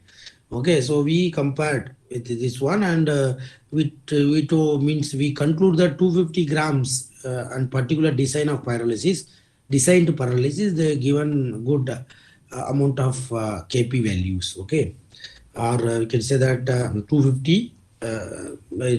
So now again that by, as I told you that we are varying the temperature, so of course the Arrhenius laws will come into the pictures. Okay, because we are varying the temperature, and the reaction time is this one. Okay, so here the 250 grams of particular things, it is higher. You talk about the things. Okay, so this is shows that like there is a lot of potential in the waste, different waste, especially for human waste, or we talk about. Here, this Argnis laws, we talk about non-isothermal pyrolysis process. We got like by simple using this one, and the trend is talk about non-isothermal means it is not uniformities, and there is some kind of curvatures. If it is a straight line, we can say that isotherm, and if it is not a straight line, so we talk about non-isotherm, like different temperatures we talk about. See here again that we talk about anaerobic digester, biogas production, and we talk about thermochemical conversion like a pyrolysis process, a pyrolysis unit and gasifier units. Actually, what we have done, okay, real experimental research, okay. So I have showed that different case studies are different real lab scale studies, okay. Now I'm showing that in biochemical or biological conversion also we have done the work. So biological conversions, if you look at why the non-destructive, of course, it provide energy, manure, and feed more environmentally friendly. Okay, so what is the process? One is the anaerobic fermentations, or we can say solid biomass emission of total use volatile organic compound, and we talk about agro-industry effluent and alcoholic fermentation. Alcoholic fermentation is basically what? It is an aerobic process. Okay. And anaerobic fermentation is something like that, biogas, or we can say bioethanol, I means biogas and other like kind of product we'll get. Alcohol fermentation, we use normally go for the oxygens, okay, supply of oxygen or something like that. Like this is also, again, these biochemical conversions. What we are talking about, these mainly the two biochemical conversion is there. One is anaerobic based on the oxygens. Okay, we are just giving into the biochemicals. We are including that aerobic and anaerobics. Okay, so anaerobic means the absence of oxygens, and aerobic is the presence of oxygen. And we talk about methane like biogas, and we talk about aerobic means ethanol. Okay, basically we just a simple flow chart, we can understand that. So you see that animal manure, raw material for that completely the biomass. Okay, there's a waste, animal manure, agriculture waste, industrial waste, sugar or starch crops, wood waste. So these are all like a input raw material for that, right? So we have done this lab scale. We can say that lab scale. We can say that methane production or biogas production basically. So we have taken raw material. We say, for example, we taken the raw material. The first raw material that is called the simple plant which does not require much water. That is called sisal plant. It does not require much plant. It's available very plentifully in the our region, like in the Madhya Pradesh. And then another raw material we taken into the consideration, that is called palash. This is the, in our campus, full of this plant tree is there, palash tree. Okay, this is the like called as the flame of the forest, like it in the especially for the summer, or we can say that it, flowers glow in this like kind of red color, and then kind of things it will go that.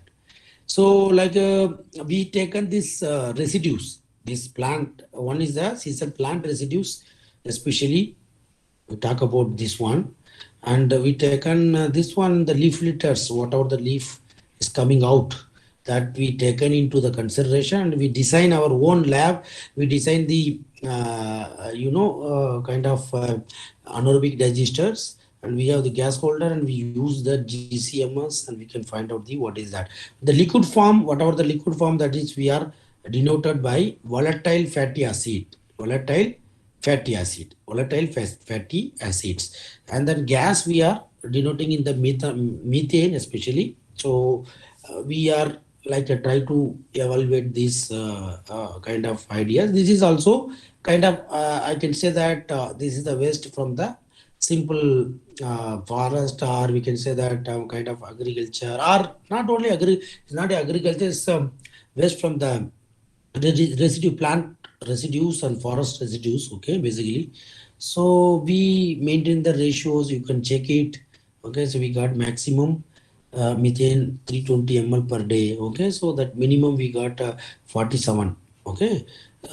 Minimum means 47 ml per day for Polash. Diesel we got highest methane content, okay. Diesel has the potential to produce the methane, this one, right? This is the like a methane content, what we have done the analysis. This all the things we checked the thing, right? So like again, this is the one particular research we have developed the nanocellulose. We developed the nanocellulose fiber from the sisal plant again. So what happened? This project is supported by, this work is supported by the project we got from the Madhya Pradesh Handloom and Handicraft Development Departments. So we got that almost 80 percentage of fiber content, nanofiber content from the alkaline treatment. Like we use some different treatment, like we can say that different alkaline treatments. So we got like a good about this. You say that this is the kind of scanning electron microscope image. We can say that this is the image, okay. So scanning, that is a magnia, that is called a CEM, okay, scanning electron microscope. And you see that untreated, how much thickness is something like the 300 micrometer. You see here 300 micrometers, okay. So like 300 micrometer, it's very like then when you go for the any like a kind of 5% treatment, alkene treatment, so we reached about the 10 microns, okay. And then again, if you go talk about the 10% treated fiber also, we called almost 10 we can say that 10 microns, in the range of 10 microns. Why I'm saying that, this image shows that you get it kind of ideas. This means the nanocellulose and fiber are different applications. We can say that we can use in different applications, okay, right? Some other applications so ultimately what happened, the waste we are generating, the application are generating the things from the waste only. You should understand that why we are doing this one, because ultimately we want to use of that sisal plant and to promote the local empowerment, okay. Empowerment is very important nowadays, okay. Getting job or we can say that creating the job opportunity is very important, okay. So by this even local villagers, they can do this type of, they can prepare it, and bulk quality they can prepare it. Once you get it nanocellulose or fiber from this waste, then good product can be developed from these nanofibers. So that is very important, okay.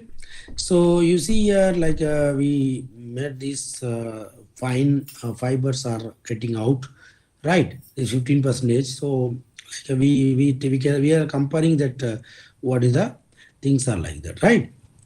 So now another we can say that kind of bamboo, we used bamboo we use the bamboo also leaf, like trimming the bamboo, we can say that kind of that is called trashing, okay. So trimming your residues, okay. After trimming you will get it some residue.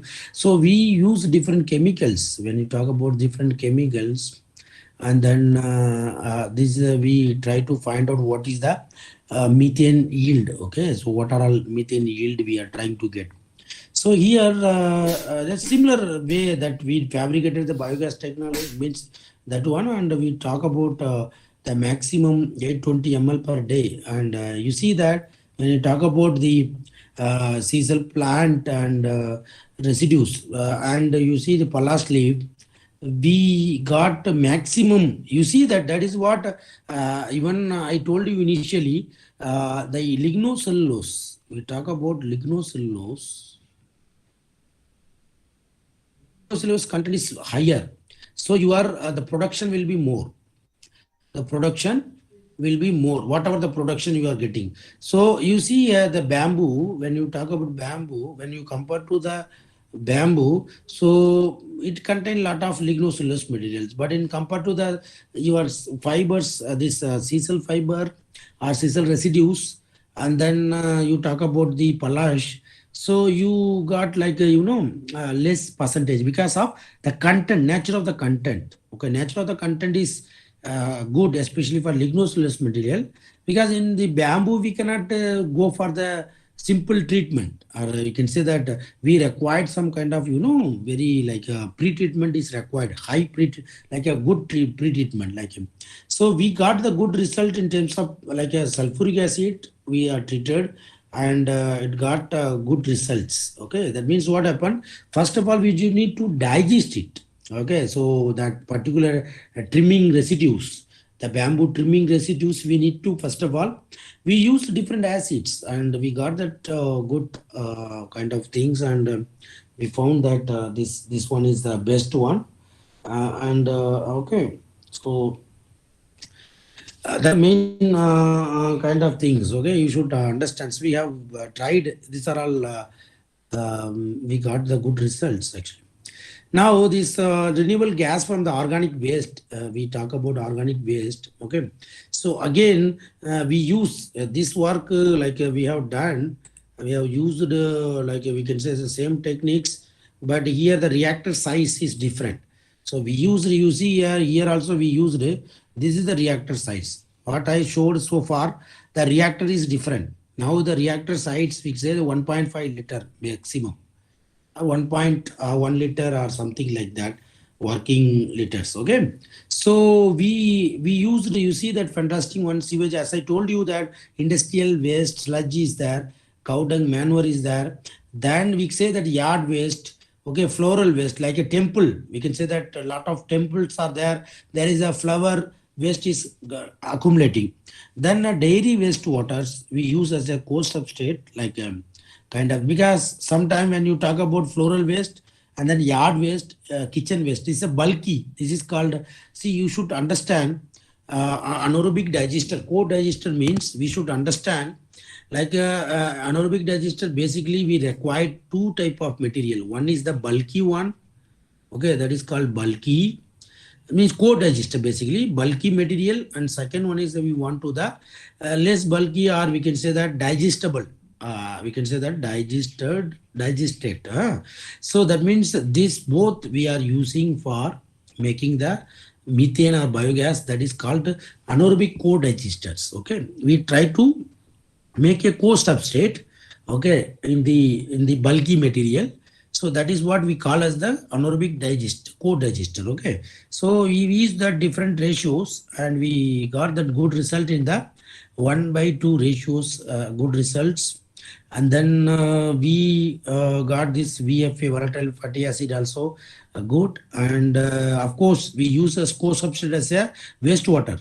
So we found that reduction of COD also almost 86% of COD reduction. That means what happened? You are using that particular wastewater for energy production. That means what happened? Normally, people will go for the wastewater treatment. Now the wastewater we can use as a co-substrate for producing the energy. That is the beauty things are there. And you are like a real researchers, we can really think about that. So we got a maximum biogas productions, okay, like a 4,500 ml per day. That means here again one more conclusion. Here we talk, first we taken the non-lignocellulose, like not much lignocellulose material. Second one is that we taken the lignocellulose material. Third one is that we change the reactor, we change the design of the reactor, and the process is same, and the feed is entirely different. That means we are mixing the waste, okay, with different waste. Then we found maximum things. That means you see that I'm showing the different trend of research. Okay, and that trend is came because of different feed and different waste, especially different waste, design of reactors. Okay, different design of reactors. This is what you should conclude actually. That is what my point is that, okay. So this is what the sharing the knowledge is more important. Sharing the knowledge and what you got, that is also discussing that particular knowledge or particular result, that is also very important. That is what I am step by step I have given you, that what are all difficulties and what are all, how the feed can be play important role, how the reactor design is important role, how the chemical engineering says that a reactor is one of the core concept we taken into the considerations, right? Now biogas market, when you talk about biogas market, so you see here there is no any no words to say that. You see completely, even when you talk about that case study when we had taken, so there itself you can see that the biogas can help to run the generator, and it is giving that preparing the food. And second one is that third one is that is giving the soil enhancement like a byproduct.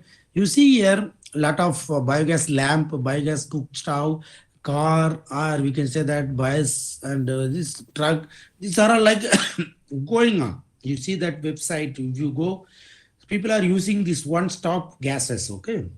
These all things are applicable. You should understand what is the importance of the waste to energy or biomass to energy. That is very important, right? So now, as I told you every time, the biogas productions and methane productions. So like what happens, so we can found like when you talk about biogas is a broad terms, and it contain, like we can say that biogas, it contains CH4 and CO2s, and we can say that even some portion of hydrogen and trace element also, gases, trace gases, okay, trace gases, other trace gas. So what happened? We need to make it, upgrade it by we just crude way. We can say that we need to go for remove that sometime ammonia also there, okay, sulfur dioxide also there here. That is called tracer quantity. So what happened? Now we are going for upgrade, means we are going for, again we go for some kind of technology that especially we go for that technology like adsorption, okay, different adsorption column we can keep it to remove the first of all ammonia, okay, tracer element, CO2, or we can say that SO2s, okay, then it will come into the picture, purification, like we can say that almost we'll get that methane 98% of this one, okay. So that is called upgrading, okay. How we are doing this one? We go for different adsorption method or sulfur removal, that is called sulfur removals, okay. So we, once we remove the sulfur, we can use that methane for the boiler, we can use that heat, okay. Then sulfur removal we can go for, again go for the kind of electricity productions. We go for again reforming process, fuel cell, we can use that particular methane, go for the fuel cell. Then we go for the compression, pressure tank, and fuels, we can take it into that. This is the overall ideas which you are trying to find out, right? Which is again I told you the conversion methods, chemical conversions. We told that we have biodiesel, another one is the lubricant. So biodiesel basically we can produce from the tank acidification process by adding the solvent with the help of catalysis. We can break your feedstock, biomass feedstock, that is called jadroba, okay, soybean, cottons, these are all like so what the chemical conversion is, first of all we should go for the mechanical extraction and chemical solvent, okay. The mechanical extraction or chemical solvent, we can use it, we'll convert it into biodiesel, that is called this thing. And we go for lubricant. When you talk about lubricants also, we can use help of chemical conversions, and we talk about kind of things, right? So like in our lab also we have did this biocrude, especially for the biocrude. We can talk about the biocrude. We are talk classification of biocrude. There are also biocrude, like as I told you, you always get the biocrude. After that, you have to go for the distillation process to get the different chemicals, different value added. So here the first generation biocrude means we use that corn, wheat, and sugar cane. Second generation basically go for the like a sugar cane, that is a food crops. So we go for the non-food crops. Okay, third generation completely like a microalgae, algae, like a kind of outstanding kind of things, right? So why separation of biocrude? That is what the question is coming nowadays. As I told you that not only the biogas, methane, or any other things. Now the interesting thing is that now people, instead of going for the energy, the people are looking for the value-added chemicals from the biocrude.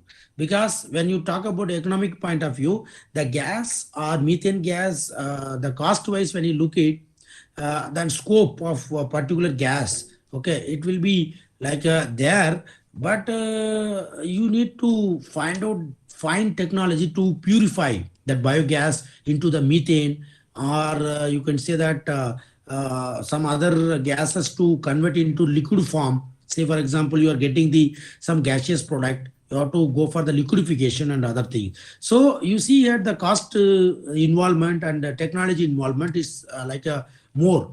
So then people are starting to convert directly the biocrude into value added chemicals, okay, in the single process, single step. So if you look at the biocrude contain alcohol, and then aldehydes, this is the carboxylic acid, ketone, cyclophenol. So these all the things are there. Okay, so yeah, of course it go for that low investment compared to the conversion of gas into liquid, and you go for simple distillation process, molecular distillation, solvent extraction, adsorption, and other things we can go. Like you see here, when you talk about development to maximum separation efficiency, okay, so and you will get that value added. This is called VAC, means value added chemicals. Almost 90% of purity you will get it. Okay, so like a different kind of value added chemicals used for the food additives, go for that perfumes, cosmetics, okay, pharma industries. These chemicals are used for that. That's why, and the value of that particular chemicals are very, very high as compared to the biogas and methane, because cost wise everything you look at, because this is very, very important. Okay, so right. So the bench scale separations, when you talk about bench scale separations, so we have different distillation unit, biocrude after this one. And we got also, we have did some kind of a biocrude from soybean residue. We taken these soybean residues. I will show you that we have done in the soybean residues. And we have fabricated the distillation columns, fractional distillation columns, and we separated. We first extract, we have done the pyrolysis, and we got the biocrude from the soybean residues, and we operated into the lab scale. So separation was taking place around 77%, and at least 90% is purity is there. You look at, we have got a good result, like a biocrude we got from the pyrolysis process. The feedstock is the soybean residues, and you see that value added chemicals we got after distillation. We got, this is the good research. We are already communicated this work. Okay, we are waiting for the result. So you see fantastic things. Okay, the clarity of that particular oil, we got this one. Distillations, basically we gone for the fractional distillation. This is the crude which is coming from the soybean, okay, soybean residues, right? So after this distillation, fractional distillation, after that we got the value added chemicals, and then we gone for this type of methods. And then we started with this, what is the value added chemical, what is the market? That is very important. Value added chemical means the business opportunity. When you talk about business opportunity, we mainly bother about the market assessment, traditional and emerging business opportunity, value chain analysis to identify market, technical and non-technical barrier to the entry. So that means what happened? So this market, first we need to look it. As I told you that the biomass or waste can be converted into fuel, or that will be converted into value-added chemicals or value-added product. So we have to see that what is the market value, current market value and traditional market value. Okay, so that is very important. Then only we can say that business, of course, if you go for the both production of fuels as well as production of your value-added chemicals or product, the business can be, there is so many business opportunities to make it, right? So like a biocrude from jet, like others are produced jet fuels, biocrude.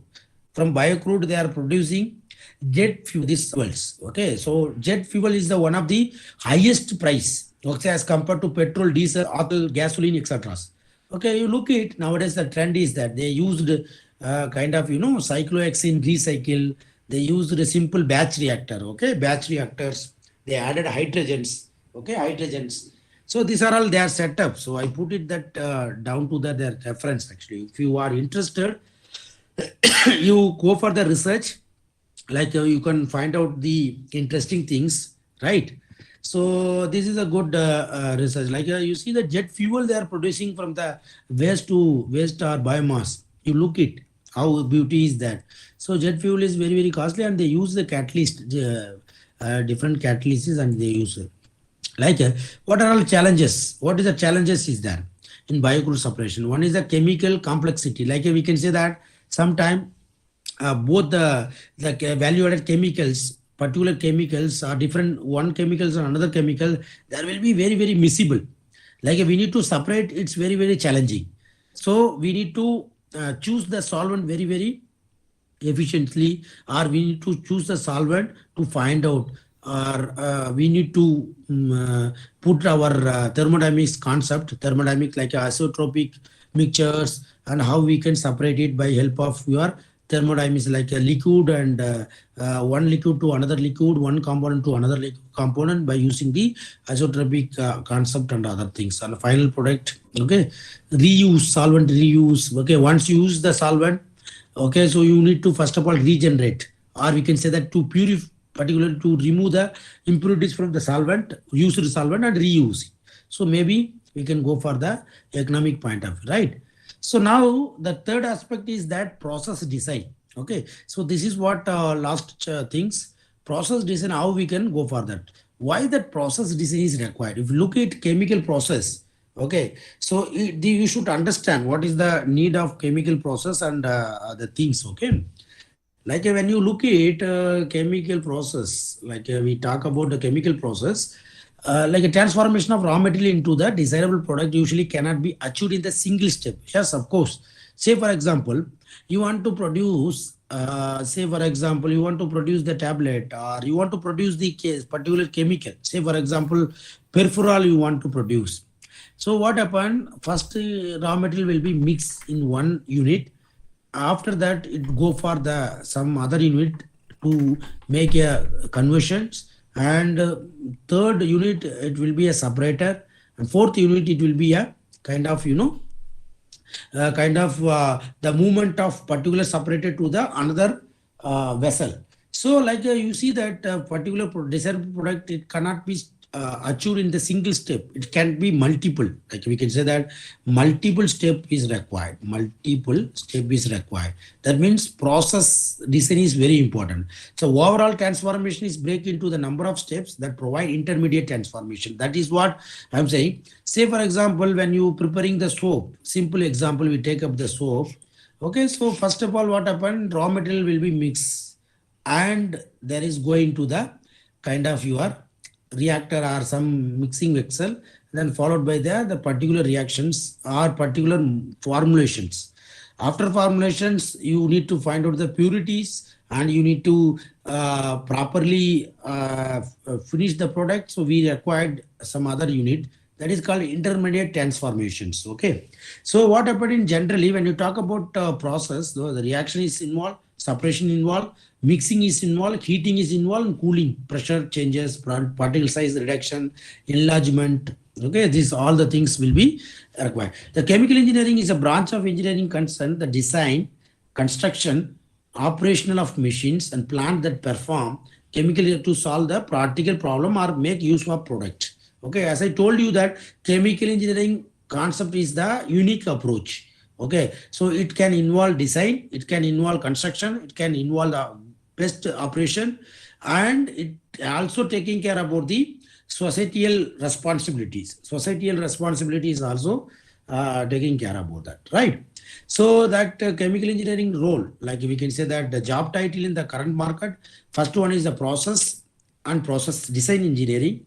Okay, that means what you can say that the process engineering will typically work to design engineering package, develop new ideas and processes, and monitoring and maintaining the plant system.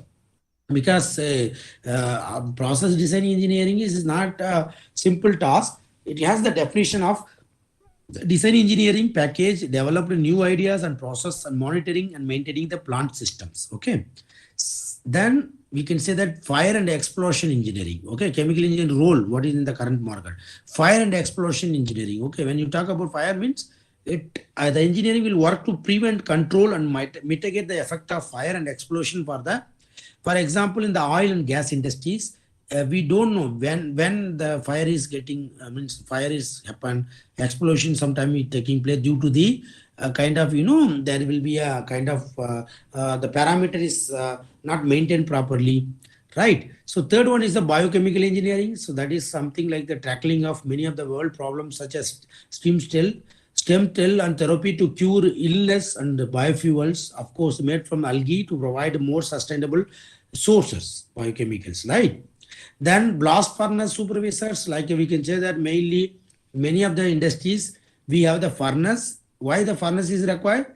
The furnace is normally to convert transformations. The solid substance will convert into the gaseous product, or we can say that into the different products. Okay, we make a kind of a blast furnace supervisor. The food safety and hygienic engineers, yes, of course. We are talking about food and biological pharmaceutical production process. There are identified potential problem with the company operation and develop where to improve process. Of course, it is also required. Chemical engineering people are working in this food safety and hygienic engineers. Okay.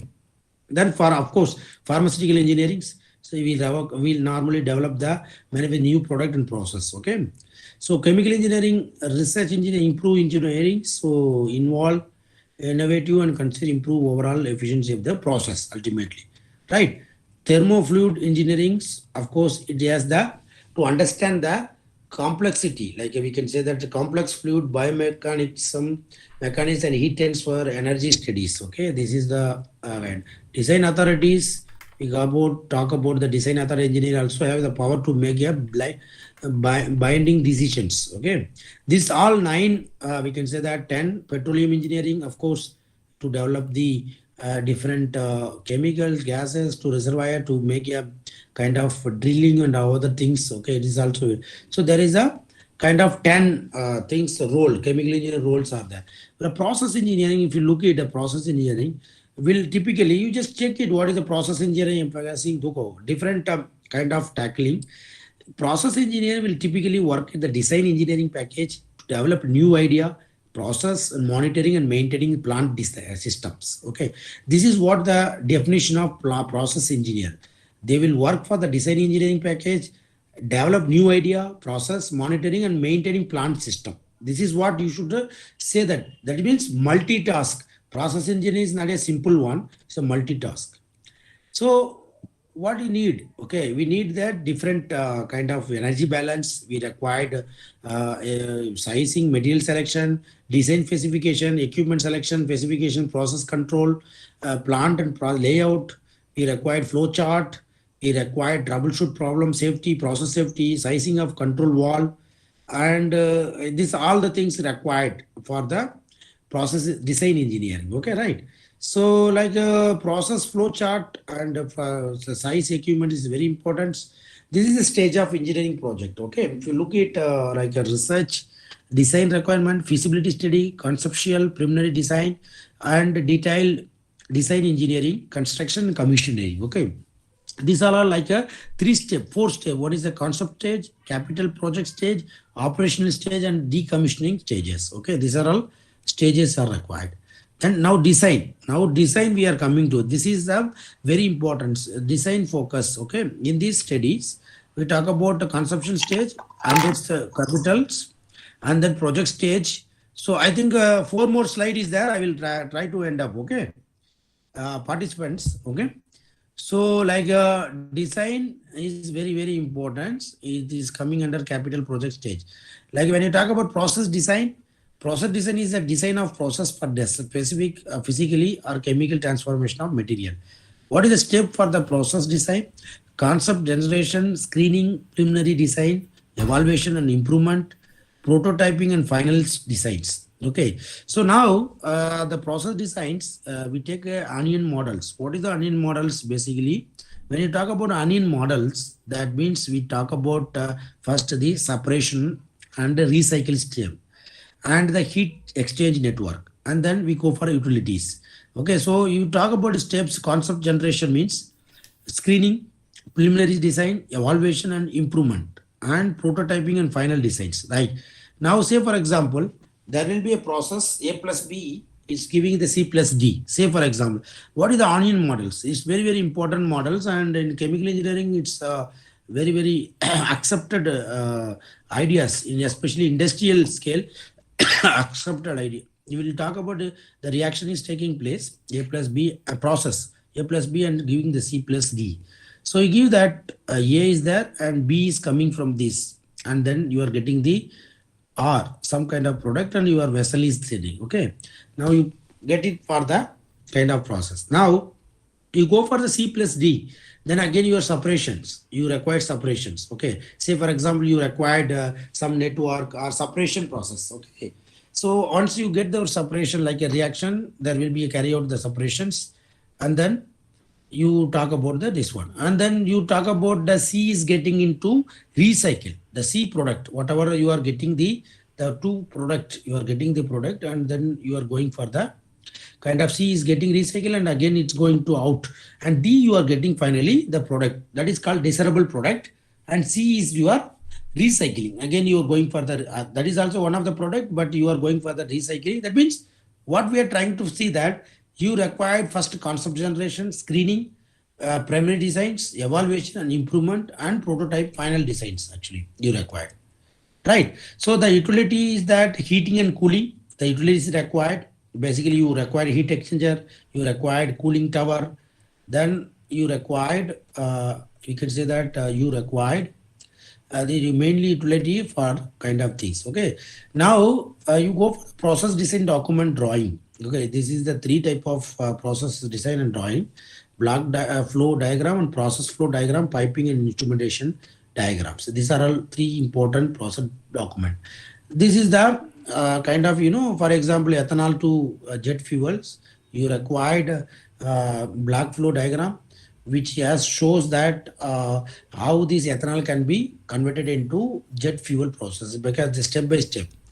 Like same like process flow diagram, you required some kind of flow diagram, process flow diagram, which represents your kind of, what is the valve is required, involved, what is the control is involved, what is the symbol, what is the name, what is the identification. These all the things are there. Pipe and instrument diagram, this is the diagram for P&D diagram. This is basically line diagram we call, pipeline instrumentation diagram we call as. So this is the block diagram, process flow diagram, pipe instrumentation, it is everything. This is something like the positive displacement pump, and then symbol for line process control. Basically, what type of different type of pump symbol is, we are centrifugal pumps, we give that one, and pumps we are talking. This is a symbol for line. When we go for the industries, we talk about that. Equipment symbol for a heat exchanger, and these are all some of the process engineers. This is what very important, because when you talk about other engineers, process engineer one only deal with the chemical engineering. So that is what I am talking about, that you go for any process, biotechnology process or environmental process or any process, there will be a engineers are handling this, chemical engineering are handling for all the things. You see that how these equipments are there, furnace, okay, sphere, tower with the cooling towers, drums, and these tanks. Instrument and symbols, these are all symbols.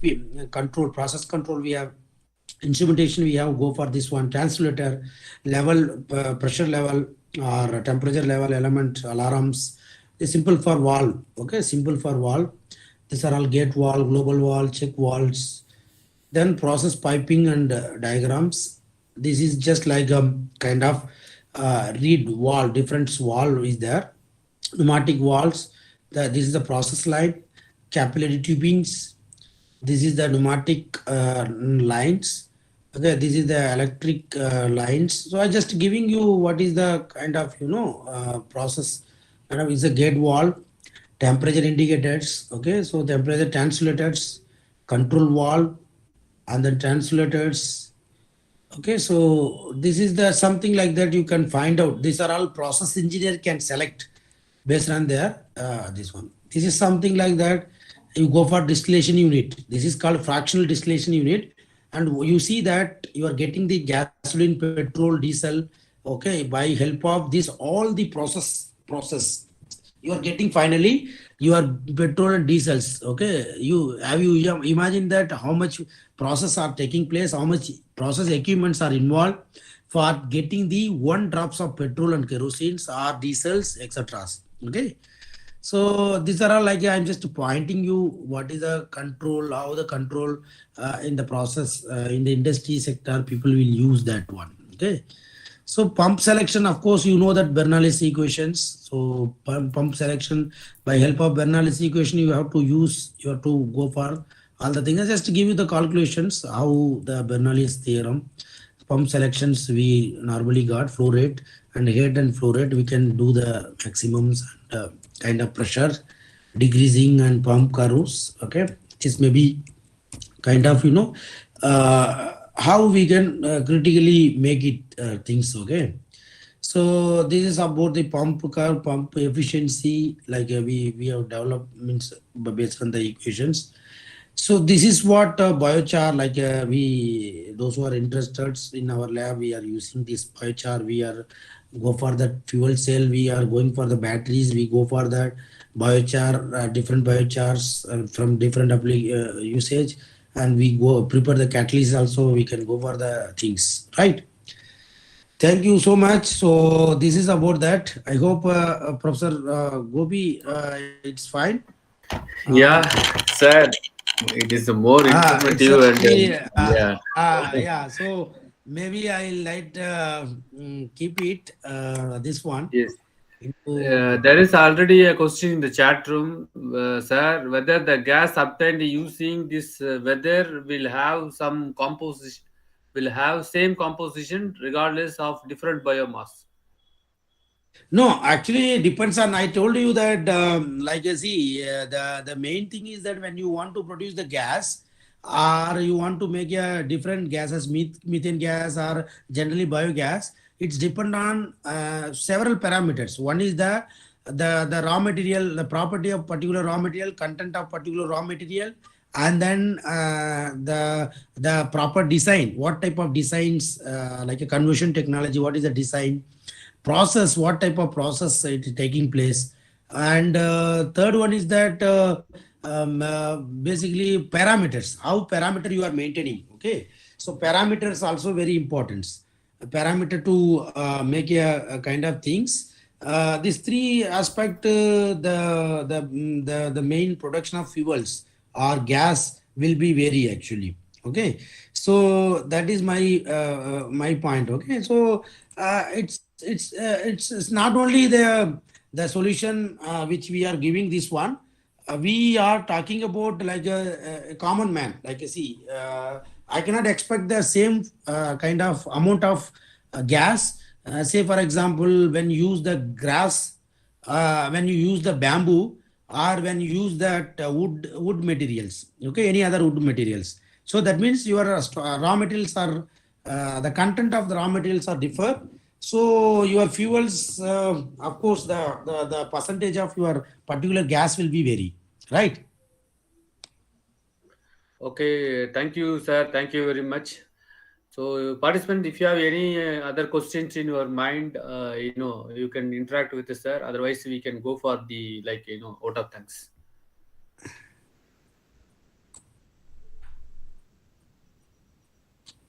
Comparating.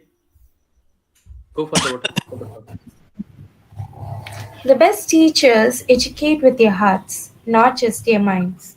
With this, I would like to call Ms. T.P. Karunya, Assistant Professor, Department of Biotechnology, to propose vote of thanks. Good evening, all.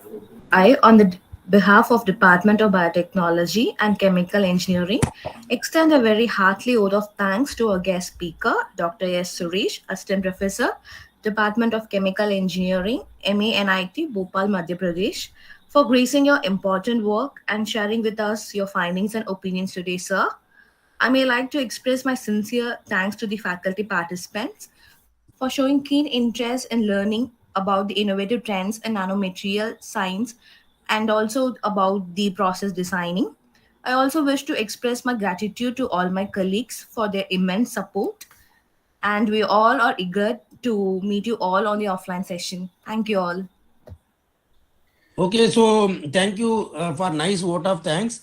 And once again, I would like to sincerely thank to organizer, Anna, so for that Professor Gobi as well as other team of organizers and students and participants. Okay, so it's very like thank you once again for the wait. I mean, listening patiently because I hope that we are very lengthy. Of course, they assign me that we can say that that particular time, so I have to cover that. So you see that of course because I like sometimes speaking and another thing is that the basic things want to explain, that is also I like, okay, because the research can done any level, but the basic we cannot get it from common book or something like that. So at least we can get it from verbally or some kind of from the teachers, from the I can say that even of course student, from the students we can get some knowledge. So these all kind of transformations it's required. Okay, so then advanced research will come Yeah, that automatically. to our academic profession, that is required, more required.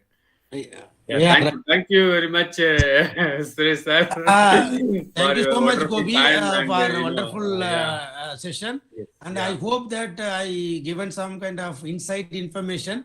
yeah, But I feel okay. So all the participants, okay, all right, and organizer, okay. So take care, take your dinner nicely, yeah. and maybe we can future we can meet again. Okay.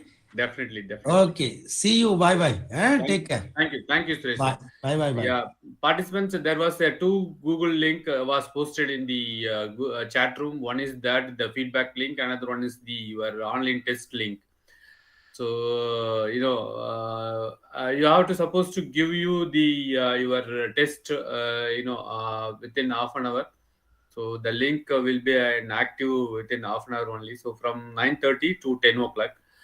So if possible, I can extend some more time. So go and have your dinner, and thereafter also you can give. So I will give you some half an hour buffer also in the case of that. So I will give you this the test schedule between 9:30 to 10:30. So 1 hour I will give you. So have your dinner, and thereafter you can give your test. So thank you very much for being with us. Today that was the extended time. So beyond the scheduled time. So Suresh always taking time to explain the depth of the concept of the research, that to his own experience. So he's a very nice person, and so also helping tendency persons. So thank you one and all for joining today's online session. So hope we will are expecting you all the offline session on the Monday. So the schedule will be posted to you by tomorrow. So you keep on update yourself in the WhatsApp group. So thank you very much. So attend your test. All the very best wishes. Thank you. Bye bye.